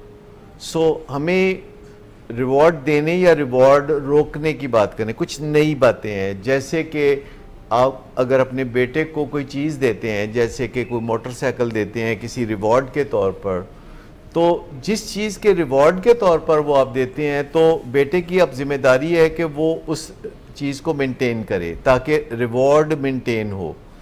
अच्छा, ये कोई बदअखलाक़ी की बात नहीं है कतई तौर पर, या बदलिहाजी की बात नहीं है कि आप उसे बता देते हैं कि मैं आपको मोटरसाइकिल लेके दे रहा हूँ, लेकिन अगर आप इसका अगला पहिया हवा में उठा के कभी चलाते हुए पाए गए या आपका कभी पुलिस वाले ने चालान किया, तो ये मोटरसाइकिल मैं कुछ अर्से के लिए या हमेशा के लिए वापस भी ले सकता हूँ। यानी इस बात को कि चीज़ दे के वापस लेना ये जो हमारे कल्चर में बहुत बुरा समझा जाता है, तो असल बात यह है कि जब आप किसी को कोई चीज़ देते हैं तो उसका फ़र्ज़ है कि वो मेंटेन करे उस रवैये को जिस वजह से उसको वो रिवॉर्ड मिला था। सो इस चीज़ को थोड़ा जहन में रखते हुए इसकी थोड़ी आदत डालनी होगी। जैसे कानून भी ये कहता है कि अगर आपने अपनी खुशी से किसी के नाम कोई चीज़ कर दी है, जैसे प्रॉपर्टी किसी के नाम आपने कर दी है या आपने गाड़ी किसी के नाम उसको ख़रीद के दी है, तो वो उसकी नहीं हो जाती, उसकी वो उतनी देर रहती है जब आप मुतमिन रहते हैं। यानी देने वाला जब तक मुतमिन है और वो उसकी खुशनुदी का ख्याल रखा जा रहा है, तब तक वो चीज़ दूसरे के ज़ेरे इस्तेमाल रहती है। लॉ कहता है कि किसी की चीज़ नहीं होती जब तक कि वो उस पर रुपया नहीं खर्च करता। यानी मालिक जो होता है वो हमेशा के लिए मालिक होता है अपनी ज़िंदगी में। जब तक कोई ज़िंदा रहता है तो उसने किसी को जो चीज़ दी होती है वो उसी की होती है, और दूसरा पाबंद है इस बात का कि वो उसकी खुशनुदी का ख्याल रखे। लेकिन जब एक वालिद दुनिया से चला जाता है तो वरासत के कवानीन लागू हो जाते हैं जो हर मुआशरे और हर मज़हब के अपने अपने हैं। लेकिन अगर अपनी ज़िंदगी में कोई वालिद अपने बेटे को कोई चीज़ देता है, उसके नाम करता है, तो वो उसकी नहीं हो जाती। चे जाए कि कोई हिबा करे यानी गिफ्ट करे और गिफ्ट डीड लिखे और कब्ज़ा दे दे, सो उसकी भी गुंजाइश मौजूद है कि अपनी ज़िंदगी में आप किसी बंदे को कोई चीज़ पक्की दे देना चाहते हैं तो उसकी गुंजाइश भी मौजूद है। लेकिन अगर आप किसी बीवी के नाम अपना घर कर देते हैं या किसी बेटे के नाम अपनी गाड़ी उसके नाम कर देते हैं, ख़रीद के दे देते हैं, तो वो लाजमन कानून की नज़र में उस शख्स की वो चीज़ मानी जाएगी जिसने उस पर रुपया ख़र्चा, जिसने उस पर रकम खर्ची। लिहाजा ये तय है कि जब आप किसी को कोई भी चीज़ देते हैं तो आप उसी वक्त ये बात कर लेते हैं कि ये मैं विड्रॉ भी कर सकता हूँ, अगरचे दूसरे को ये बात अच्छी नहीं लगेगी। लेकिन जब कोई चीज़ मिलती है और फिर कोई बात अच्छी नहीं भी लगती तो खामोशी से बर्दाश्त कर लेते हैं। लेकिन आपको इतना दयालु बनने की ज़रूरत नहीं है कि आप कह दें कि ये बस आपकी हो गई और आप जो चाहें करें और अल्ले तल्ले करें तो मेरी मेहरबानियाँ आप पे बरकरार रहेंगी। सबसे पहली बात यह है, मुझे कल ही एक माँ कह रही थी कि मेरा बेटा बाकी सबके साथ तो बहुत अच्छा सलूक करता है, सिर्फ मेरे साथ क्यों बुरा सलूक करता है। वो बहुत उसकी रूह से ये चीखें निकल रही थी। तो मैंने कहा आप ज़रा गौर कीजिए कि वो बाकी सबके साथ तो बहुत अच्छा सलूक करता है पर आपके साथ अच्छा सलूक नहीं करता, तो इसकी क्या वजह हो सकती है। तो उन्हें कुछ समझ में नहीं आ रहे थे। तो मैंने बताया उसकी वजह यह है कि बाकी सब जो हैं वो हमेशा उसकी बात का ईंट का जवाब पत्थर से देने के लिए तैयार होते हैं, जबकि आप बड़े दिल के साथ हमेशा कुशादा दिली के साथ उसकी ये गलतियों को माफ़ करने के लिए तैयार होती हैं और आप अपने हाथ में NRO लेके फिरती हैं। अभी कल परसों कहा गया ना, कहते हैं जी सुन लो मेरी बात गौर से, मैंने NRO बिल्कुल नहीं देना। तो जब हम दुनिया के साथ डील कर रहे होते हैं तो दुनिया ये कह रही होती है कि NRO नहीं मिलेगा, लेकिन जब हम अपने माँ बाप से डील कर रहे होते हैं तो हमें पता होता है कि NRO जो है वो वट पे दर है, वो इधर पड़ा है, हमें कोई मसला नहीं, और ज़रा सी हम नदामत का इजहार करेंगे तो हमें NRO मिल जाएगा। तो मैंने कहा कि नहीं, अगर आप बच्चे की ज़िंदगी सुधारना चाहते हैं और अपनी ज़िंदगी को भी तकलीफ़ से बचाना चाहते हैं तो फिर NRO जो है वो देना तो पड़ेगा, लेकिन वो दूसरे को कुछ पापड़ बेलने की ज़रूरत होगी, दूसरे को कुछ इक़दामात करने की ज़रूरत होगी। तो एक तो ये पहलू बहुत अहम है कि आप अगर रिवॉर्ड करते हैं किसी को माँ बाप की हैसियत से या खामद या बीवी की हैसियत से, तो आप दूसरे के साथ बात कर सकते हैं कि ये रिवॉर्ड ये इसका यू टर्न भी हो सकता है, क्योंकि ज़िंदगी में यू टर्न भी लेने के लिए होते हैं। वाह, यू टर्न कोई बेकार की चीज़ नहीं है। जो ही आपको पता चलता है कि आपका तर्ज अमल गलत है तो आप यू टर्न ले लेते हैं, इसमें कोई ताने वाली कोई बात बिल्कुल नहीं है। सो यू टर्न भी आप ले सकते हैं, इसकी बात होनी चाहिए। लेकिन जो तीसरा और चौथा नुक्ता है उस पर विल पावर इतनी काम नहीं करती। मिसाल के तौर पर अगर आप गुस्से से रुकना चाहते हैं और आप कहते हैं कि मैंने फ़ैसला कर लिया है कि अब मैंने गुस्सा नहीं करना, तो आपको तब पता चलेगा जब आप गुस्सा कर चुके होंगे। सो ये सीखने वाला काम है, और इसमें हिट एंड ट्रायल होता है। गुस्से में तो वैसे हिट ज़्यादा होता है, ट्रायल कम होता है, लेकिन आप सीखते रहते हैं और आप फिर एनालिसिस करते हैं रिट्रोस्पेक्टिवली कि फ़लाँ मौके पे अगर मैं गुस्सा ना करता तो मैं, और मेरे पास क्या ऑप्शंस थी, और उन ऑप्शंस को एक्सरसाइज करने के लिए आप सोच विचार कर सकते हैं। फिर जो एंगर मैनेजमेंट है, ये एक ट्रेनिंग भी है जो कि आप ले सकते हैं। यूट्यूब पे चले जाइए, आप गूगल पे सर्च कर लीजिए, आपको टिप्स मिल जाएंगे। आप आहिस्ता आहिस्ता अपने गुस्से को अपने काबू में ला सकते हैं। आप उसे लफ्ज़ों में बयान कर सकते हैं, आप उसे ज़्यादा अच्छे लफ्ज़ों में बयान कर सकते हैं, ताकि आपका मकसद है कि दूसरे पे आपकी बात का असर हो तो वो पूरा हो जाए। लेकिन जो चौथी चीज़ है वो और भी ज़्यादा है कि जब कोई आपका प्यारा आपको कहता है कि मैं अपना कोई नुकसान कर लूँगा, मैं अपनी नसें काट लूँगा, मैं फिर अपने आप को कुछ कर लूँगा, फिर मेरी कभी आप शक्ल नहीं देखोगे, मैं कहीं दफ़ा हो जाऊंगा, या इस तरह के अल्फाज करता है, तो फिर आपको फिर एक ट्रेनिंग की ज़रूरत है कि जब कोई वीटो थ्रेट देता है प्यारा, तो आप उसके साथ कैसे मुज़ाकरात करते हैं, आप पैनिक में आने से कैसे बचते हैं। लेकिन एक और मसला भी है कि जब कोई कीटो थ्रेट्स देता है, यानी वो बराह रास्त आपके ऊपर अटैक की बात करता है, वो कहता है कि मैं आपको कोई नुकसान पहुँचाऊँगा, जैसे आजकल बच्चे माँ बाप कहते हैं मैं मार दूँगा आपको, आप मर क्यों नहीं जाते, या इस तरह की बात। 2 हफ्ते पहले एक 16 साल के लड़के ने बाप और दादी को जायदाद के लिए घर की मुलाजमा के साथ मिलकर कत्ल कर दिया। अच्छा, ये जो हम बाज़ को सोचते हैं कि बुरे लोग कहीं दूर उफ़क़ के उस पार बसते हैं, नहीं, बुरे लोग कहीं किसी अजनबी देश में नहीं बसते, वो हमारे ज़िंदगी में रचे बसे होते हैं, हमारे कुर्बो जवार में होते हैं, लेकिन हम ही उन्हें सही तरह देख नहीं पाते। जितने भी लोग हमारी ज़िंदगी में होते हैं, हमें हर एक को सिक्योरिटी क्लियरेंस में से ज़रूर गुजारना चाहिए। इसमें कोई हर्ज की बात नहीं है, आपकी प्राइवेट दुनिया है। आप अपनी ज़िंदगी में तमाम लोगों को जिनसे आपका कोई लेना देना है, हमसायों समेत, रिश्तेदारों समेत, फैमिली मेम्बर्स समेत, आप ज़रूर सिक्योरिटी क्लियरेंस में से गुजारते हैं। जैसे आपके मुल्क में कुछ बड़ी बड़ी पोस्टें हैं जिन पे जब किसी बंदे को रखा जाता है तो उनकी सिक्योरिटी क्लियरेंस देखा जाता है कि कहीं वो सिक्योरिटी रिस्क तो नहीं है।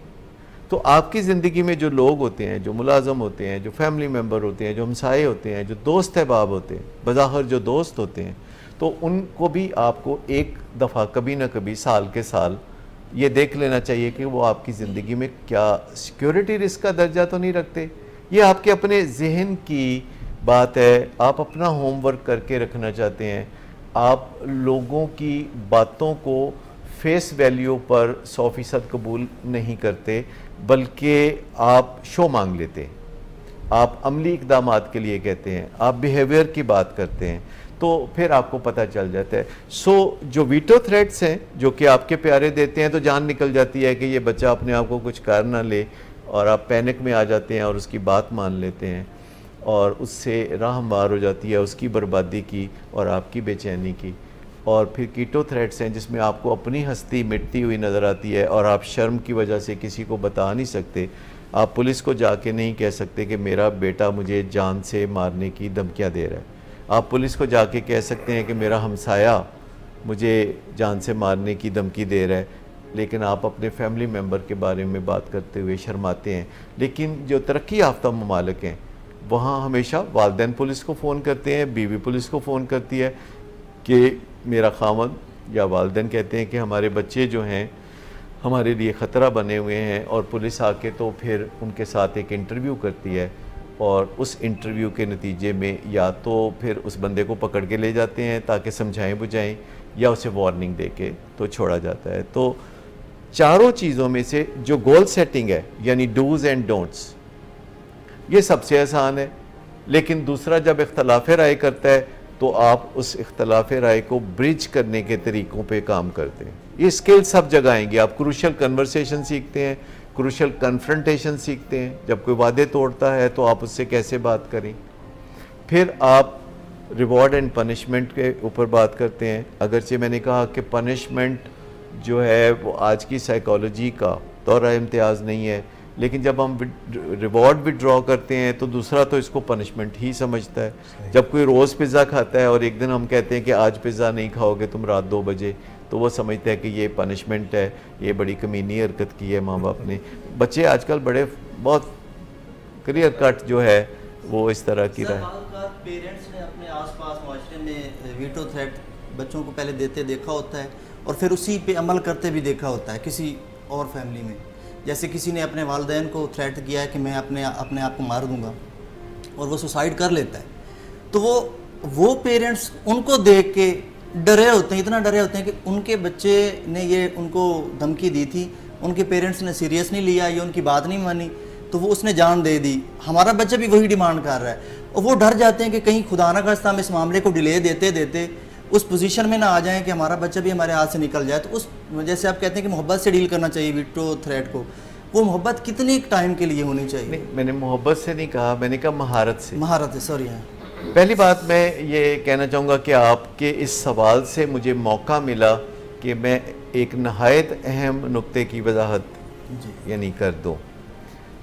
देखिए, जब कोई ख़ुदकुशी करता है या घर से भाग जाने की बात करता है, जब नसें काटने की बात करता है और पढ़ाई छोड़ देने की बात करता है, तो ये बातें जो होती हैं ये नफ्सियाती बीमारी की तरफ इशारा करती हैं। दुनिया में कोई शख्स किसी दूसरे के रवैये की वजह से ख़ुदकुशी नहीं करता। साइंस कहती है कि ख़ुदकुशी करने के लिए कुछ ऐसे ख़ास केमिकल्स का इज्तिमा ज़रूरी है, ऐसे न्यूरोट्रांसमीटर्स का बैलेंस ख़राब होना ज़रूरी है जिससे कि इंसान के ज़हन में अपने आप को ख़त्म करने का ख्याल आता है। तो पहली बात तो यह है कि आप ऐसा कुछ नहीं करते जिससे दूसरा ख़ुदकुशी करता है। लेकिन अगर कोई अपने आप को मारने की बात करता है तो ये लाजिम है कि आप उसके इलाज मुआवजे के बारे में सोचो विचार करेंगे। आप उसे डिसमिस नहीं करेंगे कि ये कह रहा है कि मैं ख़ुदकुशी करूँगा पर ये करेगा नहीं, ये कह रहा है कि मैं घर से भागूंगा, ये भागेगा नहीं, ये कह रहा है कि मैं पढ़ाई छोड़ दूंगा पर छोड़ेगा नहीं। मैं आपको बताऊंगा कि लोग जो अपने बारे में कहते हैं वो अपने बारे में बहुत बेहतर जानते हैं, इसीलिए कहते हैं। जब लोग कहते हैं ना फिर मुझसे बुरा कोई ना होगा, तो आपको यकीन कर लेना चाहिए। जब लोग कहते हैं कि फिर मैं अपने आप को कुछ कर लूँगा, तो आप ज़रूर समझें कि वो अपने आप को कुछ कर सकते हैं। अल्टीमेटली ये उनकी डोमेन है, ये अल्टीमेटली उनका मसला है, लेकिन वो चूँकि आपका प्यारा है तो आपका मसला भी है। सो ग्रेसफुली आपको समझ लेना चाहिए कि अगरचे मेरा फैमिली मेम्बर ज़हनी तौर पर बीमार है और डेलिबरेट सेल्फ हार्म की बात कर रहा है या ख़ुदकुशी की बात कर रहा है और मैंने इसको बचाना है, और फिर तहम्मुल के साथ लंबा सांस लेके सब्र के साथ ग्रेसफुली आपने ऐसे इक़दाम करने हैं कि इससे मैं गुफ्तगू कैसे करूं। उसके लिए उसको पहले ये जानना है कि ऐसे मौके पे किसी से गुफ्तगू कैसे की जाती है। लेकिन हतमी तौर पर आप किसी को ख़ुदकुशी से रोक सकेंगे या नहीं, या घर से भागने से रोक सकेंगे या नहीं, या पढ़ाई में आगे चला सकेंगे या नहीं, इस बारे में हतमी तौर पर आप कुछ नहीं कर सकते। आप कोशिश कर सकते हैं, अगर आप तुल जाएंगे तो फसाद होगा। अगर आप अपनी कोशिश करके ग्रेसफुली अपनी हदों के अंदर वापस आ जाएं तो ये ज़्यादा बेहतर है। लेकिन अगर आप हदों से आगे निकल जाएंगे तो पीछे आप स्टंप आउट हो जाएंगे। सर जी आप सर एक बात आपने कही थी वो थोड़ा सा टॉपिक से हट के, मगर एक सवाल बीच में आपने बात उठाई थी कि जो भी अहम पोस्ट्स होती हैं उन पे भी सिक्योरिटी क्लियरेंस की ज़रूरत होती है। इससे मुझे एक ख्याल आया कि जैसे president of the United states उनको कहते हैं पोटस, ऐसे एक शॉर्ट में कह देते हैं, या first lady of the United states floats, ऐसे उनको ये जो बड़ी पोस्ट पे होते हैं जो उनकी वाइफ्स होती हैं, इनका कितना इन्फ्लुएंस होता है उन बड़ी पोस्ट पे काम करने वाले लोगों पे, और वो उनके दिमाग के ऊपर कितना इन्फ्लुएंस रखती है और डिसीजंस पे, कॉमन डिसीजंस पे कितना इन्फ्लुएंस रखती हैं। और इस बारे में सिक्योरिटी क्लियरेंस का तो कोई सोचता भी नहीं प्रॉबेबली। तो ये ज़रा मेरे जहन में ख्याल आ गया। देखिए, जो सियासतदान होते हैं ख़ुसूसन अमेरिका जैसे मुल्क में बहुत गौर वगौस किया जाता है हर सतह पे। जब कोई सदर के ओहदे की तरफ जा रहा होता है तो उसके किस किस के साथ ताल्लुकात हैं, किस किस से मिलना जुलना है, तो ये बहुत अहम समझा जाता है। और जो लाइफ पार्टनर होता है, अगरचे मर्द ज़्यादातर इस बात से इनकारी होते हैं कि उनकी बीवी का उनके ऊपर कोई असर है, और जितना वो इनकारी होते हैं इतना ही असर असल में होता है। अगरचे ये इज़्ज़त की बात है, अगर कोई मर्द ये कहे कि मैं अपनी बीवी से मुतासर होता हूँ, अभी अगर आप अपनी बीवी से मुतासर नहीं है तो फिर आपने कैसे चुना उसको? अगर आप अपनी बीवी से मुतासर हैं तो आप चुनते हैं ना, क्योंकि आपने कभी ये तो नहीं ना देखा कि लड़कियां पीछे फिर के आके कह रही हों कि मुझे चुन लो। किसी कॉलेज के बाहर, लड़कों के कॉलेज के बाहर आपने लड़कियों को कतार बनाए तो नहीं देखा ना कि वो अंदर से लड़के निकलेंगे और वो अपना सेल फ़ोन नंबर फेंकेंगी या कोई दरख्वास्त करेंगी, कोई मेहरबानी फरमाए। ये हमेशा आपको लड़कियों के कॉलेज के बाहरी हीरो टाइप लोग मिलते हैं। तो मुतासर होते हैं तो अपनाते हैं ना। तो कहीं एक हमारी सोसाइटी में इसको बुरे बुरे नाम दिए जाते हैं। अगर कोई अपनी बीवी से मुतासर हो, बीवी की इज़्ज़त करता हो, अपनी बीवी की कदर करता हो, उससे मशवरा करता हो, हमारी सोसाइटी जितना किसी की बीवी अच्छी होगी उतना वो उससे मुतासर होगा, और जितना कोई अपनी बीवी से मुतासर होगा उसी से उनकी इज़्दिवाजी ज़िंदगी के हुस्न का अंदाज़ा लगाया जा सकता है। तो मैं समझता हूँ कि जिसे हम कहते हैं ना बेटर हाफ, तो ख़वातीन तो बेटर हाफ होती हैं। और इससे एक ये नुक्ता भी मिलता है कि मियाँ बीवी एक्चुअली एक यूनिट होते हैं, वो दो लोग नहीं होते, वो एक यूनिट होते हैं और दोनों मिल के एक यूनिट को मुकम्मल करते हैं। सर ये बिल्कुल माशाल्लाह बिल्कुल सही आप कह रहे हैं। सर ये क्रिकेट में रन बनाए तो बड़ा पसंद करते हैं, पंजाबी में रन का लफ्ज़ जो है वो बड़ा अजीब सा हो जाता है। और इसी तरह से सर हमारे मुआशरे में जो है पीरी मुरीदी, उसको भी बड़ा अच्छा समझा जाता है। मगर ये क्रिकेट के रन्स और ये पीरी मुरीदी जब मिल जाते हैं तो ये मामला बड़ा अजीब सा हो जाता है। ये पता नहीं क्यों ऐसा। प्रोग्राम के ख़त्म होने का वक्त आ गया सर, बस ख़त्म ही करने वाले हैं मगर मैं दस्ती बम को लत नहीं मारा। नहीं सर, वो बम को लात नहीं मारी।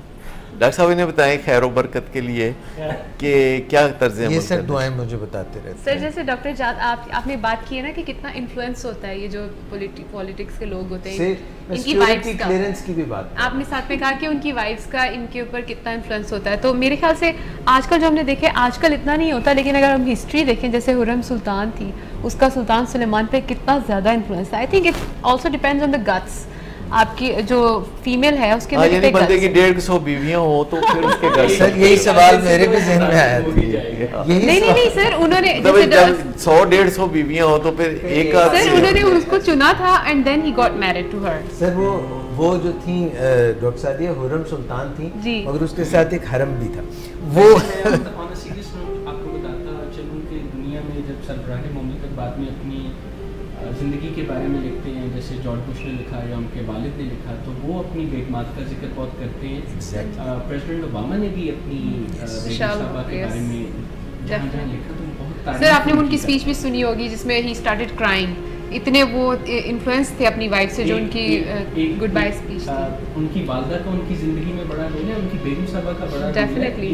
वही नौजवान थे जो लाहौर में भी रहे और कराची में भी रहे प्रेसिडेंट ओबामा, और उनके कराची में दोस्त भी थे और बाद में वो हार्वर्ड केनेडी स्कूल में भी। देखिए, अगर कोई अपनी बीवी को पसंद नहीं करता और उससे मुतासर नहीं है और लुत्फ़अंदोज़ नहीं होता उस साथ से, तो फिर वो मियाँ बीवी के रिश्ते में नहीं है, वो बेगार कैंप में है। ट्रम्प की अगर वाइब्स, जैसे कि हम पूरी दुनिया को पता उसकी वाइब्स क्या है और हकीकत उसकी पूरी दुनिया के सामने है, उसकी बीवी उसको ह्यूमिलिएट करती है, उसको जलील करती है, पूरा इंटरनेशनल मीडिया कौन ही मार दी, झटक देती है, धुतकार देती है, मतलब बैश कर देती है इंटरनेशनल मीडिया के सामने। तो वो ऐसे बंदा अगर सीट पे आके बैठ जाए तो उसकी वाइफ सोसाइटी को भी इन्फ्लुएंस करती है, पॉजिटिव या नेगेटिव। देखिए, उसका ये तर्ज अमल तो मुझे पता नहीं कि इसके साइकोडायनामिक्स क्या हैं, लेकिन नॉर्मली ख़वातीन का थोड़ा हक बनता है नखरे का और थोड़ा एल्यूसिव होने का। इसे हम एल्यूसिव होने, यानी जैसे मुट्ठी में से रेत फिसलती है और आप जितना मुट्ठी को ज़ोर से दबाएं रेत फिर भी फिसलती रहती है, तो मर्दों की फितरत ऐसी है कि उन्हें मुट्ठी में से फिसलती हुई बीवी के साथ जो तगोदो करनी पड़ती है, ये उनके लिए बड़ी अच्छी मसरूफियत है, बड़ी रोमांटिक सी मसरूफियत है। क्योंकि जो बीवियां मुकम्मल तौर पर मगलूब हो जाती हैं तो मर्दों की जो फाते नेचर है वो एक और आगे जो इलाका फतह करने के लिए चल पड़ता है। पुराने दौर की कंफ्यूज मर्दों वाली बात नहीं है, मतलब if some man is focus in his objective और उसको एक अल्लाह की तरफ से अच्छी बीवी मिल गई है तो ज़्यादा उसके पास अपॉर्चुनिटी नहीं है कि he will be thankful and happy and mentally healthy. आप सारा दिन ढूंढते रहेंगे तो ऐसा थैंकफुल शौहर आपको मेरे सिवा तो कोई नहीं मिलेगा। सर आपने बड़ी इसमें जो है तपस्या की है तो इसलिए भी माशाल्लाह जो है सर मैं ये बात कहना चाह रहा हूँ जी सर यहाँ पे हद्दे अदब वैसे बनता है सर मैं ये to make it a little more lighter वो इकबाल कहते हैं किया मेरा तज़किरा जो साकी ने बादा ख्वारों की अंजुमन में तो पीरे में खाना सुन के बोला मुंह फटक ख्वार होगा। सर प्रोग्राम को रैप अप करते हुए सिर्फ एक बात आपने जिक्र किया सेकंड पॉइंट करते हुए कि कॉन्सिक्वेंसेस का ख्याल रखें। उसमें आपने ये तो बड़े अच्छे तरीके से बताया कि सज़ा आउटडेटेड मॉडल है, जज़ा जो है या रिवॉर्ड जो है या विद होल्डिंग द रिवॉर्ड है। सर इसमें ये भी बताइए कि माँ बाप अपनी रिट कैसे कायम रखें और मेरिट को कैसे अपहोल्ड करें। जान जोखम का काम है क्योंकि माँ बाप में जो मोहब्बत का खुमीर है वो बहुत स्ट्रॉन्ग है। वो केमिकल्स के तहत अल्लाह ने पैदा किया हुआ है ताकि औलाद की निगहदाश्त में कोई कमी न रह जाए। आप देखें कि जितने भी जानदार हैं उनमें से इंसान है जो अपने बच्चों का सबसे ज़्यादा ख्याल रखता है। एक बकरी का बच्चा जब पैदा होता है तो उसकी माँ उसको कह रही होती है उठो बेटा भागो दौड़ो चलो दुनिया ज़ालिम है, और चंद ही मिनटों में वो बच्चा छलांगे लगाता हुआ नज़र आता है और अपने कदमों पे खड़ा हो जाता है। लेकिन इंसान का बच्चा 20 साल के बाद भी अपने आप को बच्चा समझता है, अपने माँ बाप की तरफ मराद के लिए देखता है, 40 साल का हो जाए तब भी मराद के लिए देखता है, वो खुद कफ़ील होके नहीं दिखाता।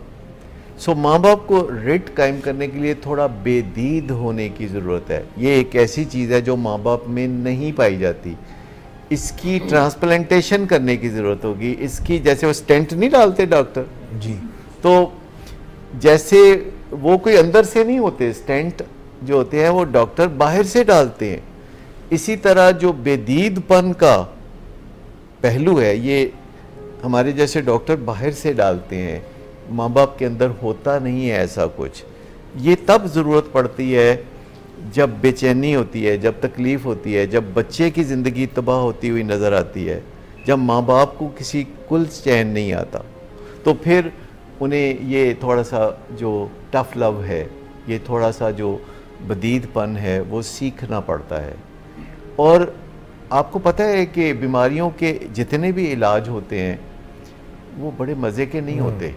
ये जो सुई लगाते हैं डॉक्टर, बड़ी तकलीफ़ होती है, और ये जो ऑपरेशंस करते हैं और जो डॉक्टर हड्डियां जोड़ते हैं और ठोका ठाकी करते हैं, तो ये कड़वी दवाई, ये सारे मामलात, ये मेडिकल चेकअप कोई बड़ा मज़े का नहीं होता जब कहता है डॉक्टर के यहाँ लेट जाए कपड़े उतार के। तो फिर डॉक्टरों के मुआयने भी कोई बहुत ज़्यादा दिलचस्पी और अखलाकियात के हामिल नहीं होते। डॉक्टर्स लखनऊ से नहीं बन के आते। तो वो सारी बातें जिन्हें हम इलाज के ज़ुमरे में करते हैं, जब माँ बाप को भी बच्चों का इलाज करना पड़ता है और रिट कायम करनी पड़ती है, तो उन्हें भी अपने दिल को ज़रा सख्त करना पड़ता है। और जब बीच में बार बार दिल टपक के आता है तो बताना होता है कि तुम ठहरो, मैं अपने लख्ते जिगर को डिसिप्लिन कर रहा हूँ, तुम बीच में मत आओ।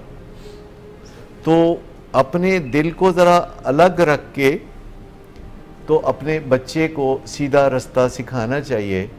और उसके साथ जब हम गोल सेटिंग करते हैं तो उसको फिर बता देना चाहिए कि अगर तुम किए हुए वादे पे पूरा नहीं उतरोगे तो तुम खसारे में रहोगे, और खसारे में तुम रहोगे अभी, राइट नाउ, कुछ साल बाद नहीं, अभी राइट नाउ। जब हम कहते हैं ना अगे चल के तू रो लेगा, वो कहते देख लाँगा मैं अगे चल के। तो ये चीज़ होती है ना, फौरी तौर पर करने वाली बात होती है। तो माँ बाप को एक पेज पे होना चाहिए, माँ बाप को एक बेड पे तो होना चाहिए, ये तो हम सब जानते हैं।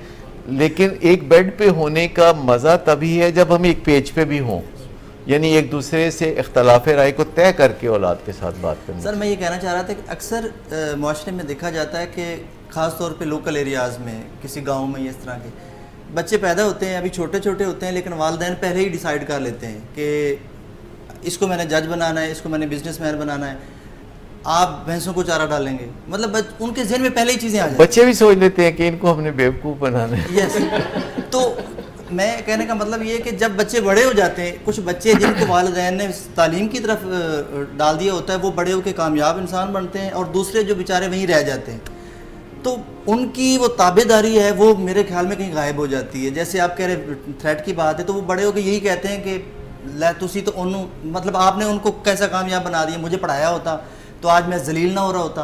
तो वालिदैन को क्या करना चाहिए कि इक्वली सिलसिला, या शुरू में उनको देख के कौन आगे? वालिदैन तो सब बच्चों के बारे में ख्वाब देखते हैं, वालिदैन सब बच्चों के बारे में ख्वाब देखते हैं, लेकिन बच्चों को गिला रहता है कि पता नहीं मैं इनका हकीकी बेटा नहीं हूँ। अक्सर बच्चे कहते हैं मैनू किधरों अस्पताल तो फड़ के ले आए जो, हालांकि अस्पताल तो बच्चा पढ़ो, अगले पुलिस फड़ के ले जाती है। आजकल तो बड़े मसले ने।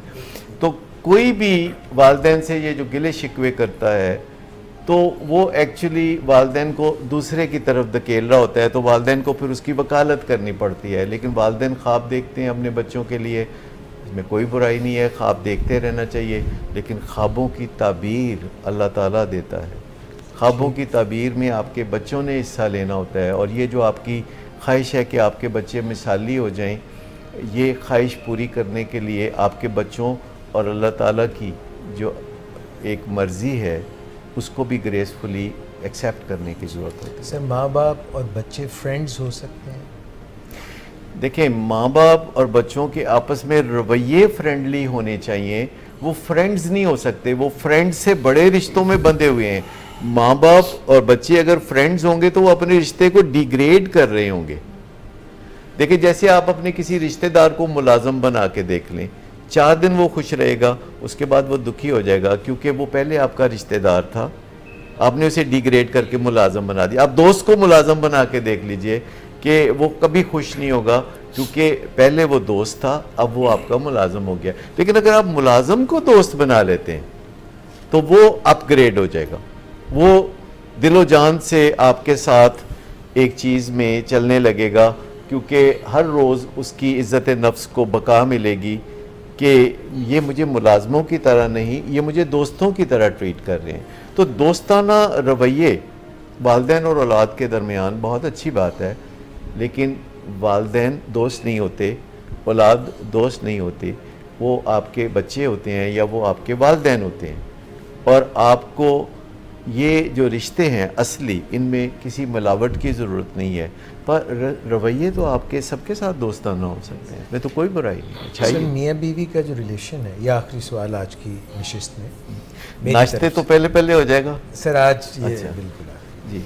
मियाँ बीवी की जो आपस में ताल्लुक़ है, उसमें जब जज्बात बिफर जाते हैं, इख्तलाफ राय हो जाता है, तो आपने फरमाया कि उसको एक उसी मीटिंग में हल करने की कोशिश ना करें, या किसी के साथ भी उसको आगे किसी और मीटिंग में रख लें। तो ऐसा करने से रिलेशनशिप जो है वो सस्पेंड होगा, मुअत्तल होगा, या जो है उसी वक्त हम उसको तय करने की कोशिश करें, हतमी नतीजा निकालने की कोशिश करें, अगरचे थोड़ी सी आवाज़ उठ जाए, सख्ती आ जाए? और क्या जब रिलेशनशिप जो है वो तातुल का शिकार होता है तो उससे क्या जो है असरात मरतब होते हैं? देखिए, मियाँ बीवी का ख़ास तौर पर आपने जिक्र किया, वैसे दूसरे रिश्तों में भी अगर आपके दरमियान कोई तनाज़ा आ जाता है तो आप रिचुअल्स को सस्पेंड नहीं करते। ब्लू बुक जो कहती है आप उस पर चलते रहते हैं, आप एक दूसरे के साथ जो तावन है ज़िंदगी में वो जारी रखते हैं। और जो मैंने कहा कि 4-5 मुलाकातों में फिर उसको सीधा करें, ये ऐसे ही है जैसे अगर आप किसी गलत एग्ज़िट पे निकल जाएं मोटरवे पे, तो अब आप मोड़ के वापस नहीं आ सकते जल्दी से, आपको लंबा चक्कर लगा के तो आना पड़ेगा। लेकिन आप अपने रिश्ते में जब कोई तनाज़ा आ जाता है तो उसकी कोई इब्तदाई तिब्बी इमदाद तो दे सकते हैं। अगर रिश्ता दम तोड़ता हुआ नज़र आए तो आप मसनूई तनफ़ुस तो दे सकते हैं, लेकिन एक मामला जब बिगड़ जाता है तो फिर हीलिंग के लिए जो वक्त चाहिए ये सब्र का तकाजा करता है। और कोशिश करें कि आपके रिश्ते बिगड़े ही ना, लेकिन अगर रिश्ता बिगड़ जाता है तो फिर जल्दबाजी में तेज़ी से उसे ठीक करने की कोशिश करते करते हम बाज़ औक़ात बहुत ख़राब कर लेते हैं।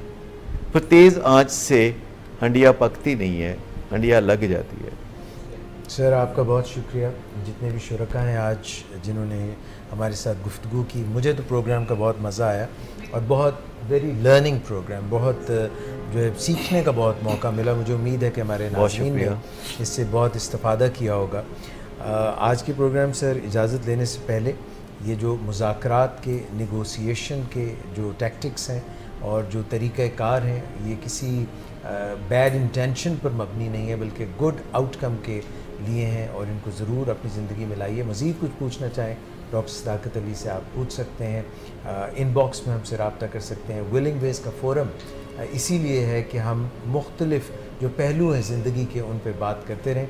आज के प्रोग्राम में यहाँ पर इजाज़त लेने से पहले सुल्तान साकिब बलोच से मैं ये रिक्वेस्ट करूँगा कि प्रोग्राम को इख्तिताम में अपनी मौसीकी, अपने गाने से अच्छे तरीके से इख्तिताम करें और आज की इस नशिस्त में हमें इजाज़त दीजिएगा।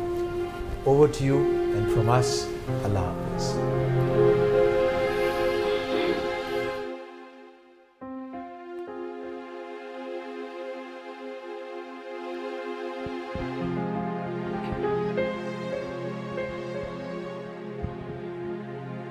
बाहों में तेरी यारा जन्नत है, मांगी खुदा से तू वो मन्नत है। तेरी वफा का सहारा मिला है, तेरी वजह से अब जिंदा हूँ। तेरी मोहब्बत से जरा अमीरों के चुराया है मैंने, किस्मत की लकीरों से मिले हो तुम हमको, बड़े नसीबों से चुराया है मैंने, किस्मत की लकीरों से।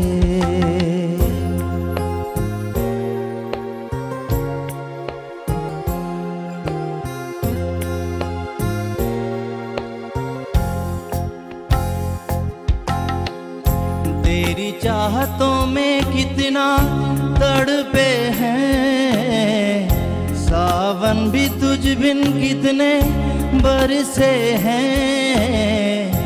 जिंदगी में मेरी सारी जो भी कमी थी, तेरे आ जाने से अब नहीं रही।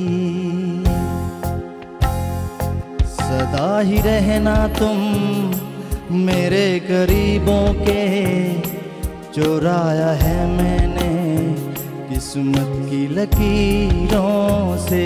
मिले हो तुम हमको बड़े नसीबों से, चुराया है मैंने किस्मत की लकीरों से।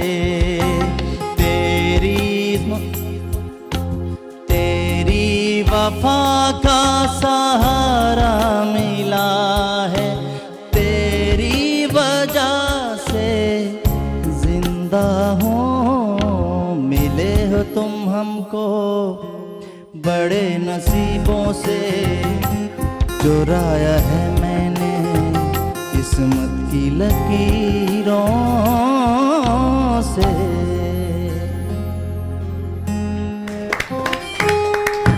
बहुत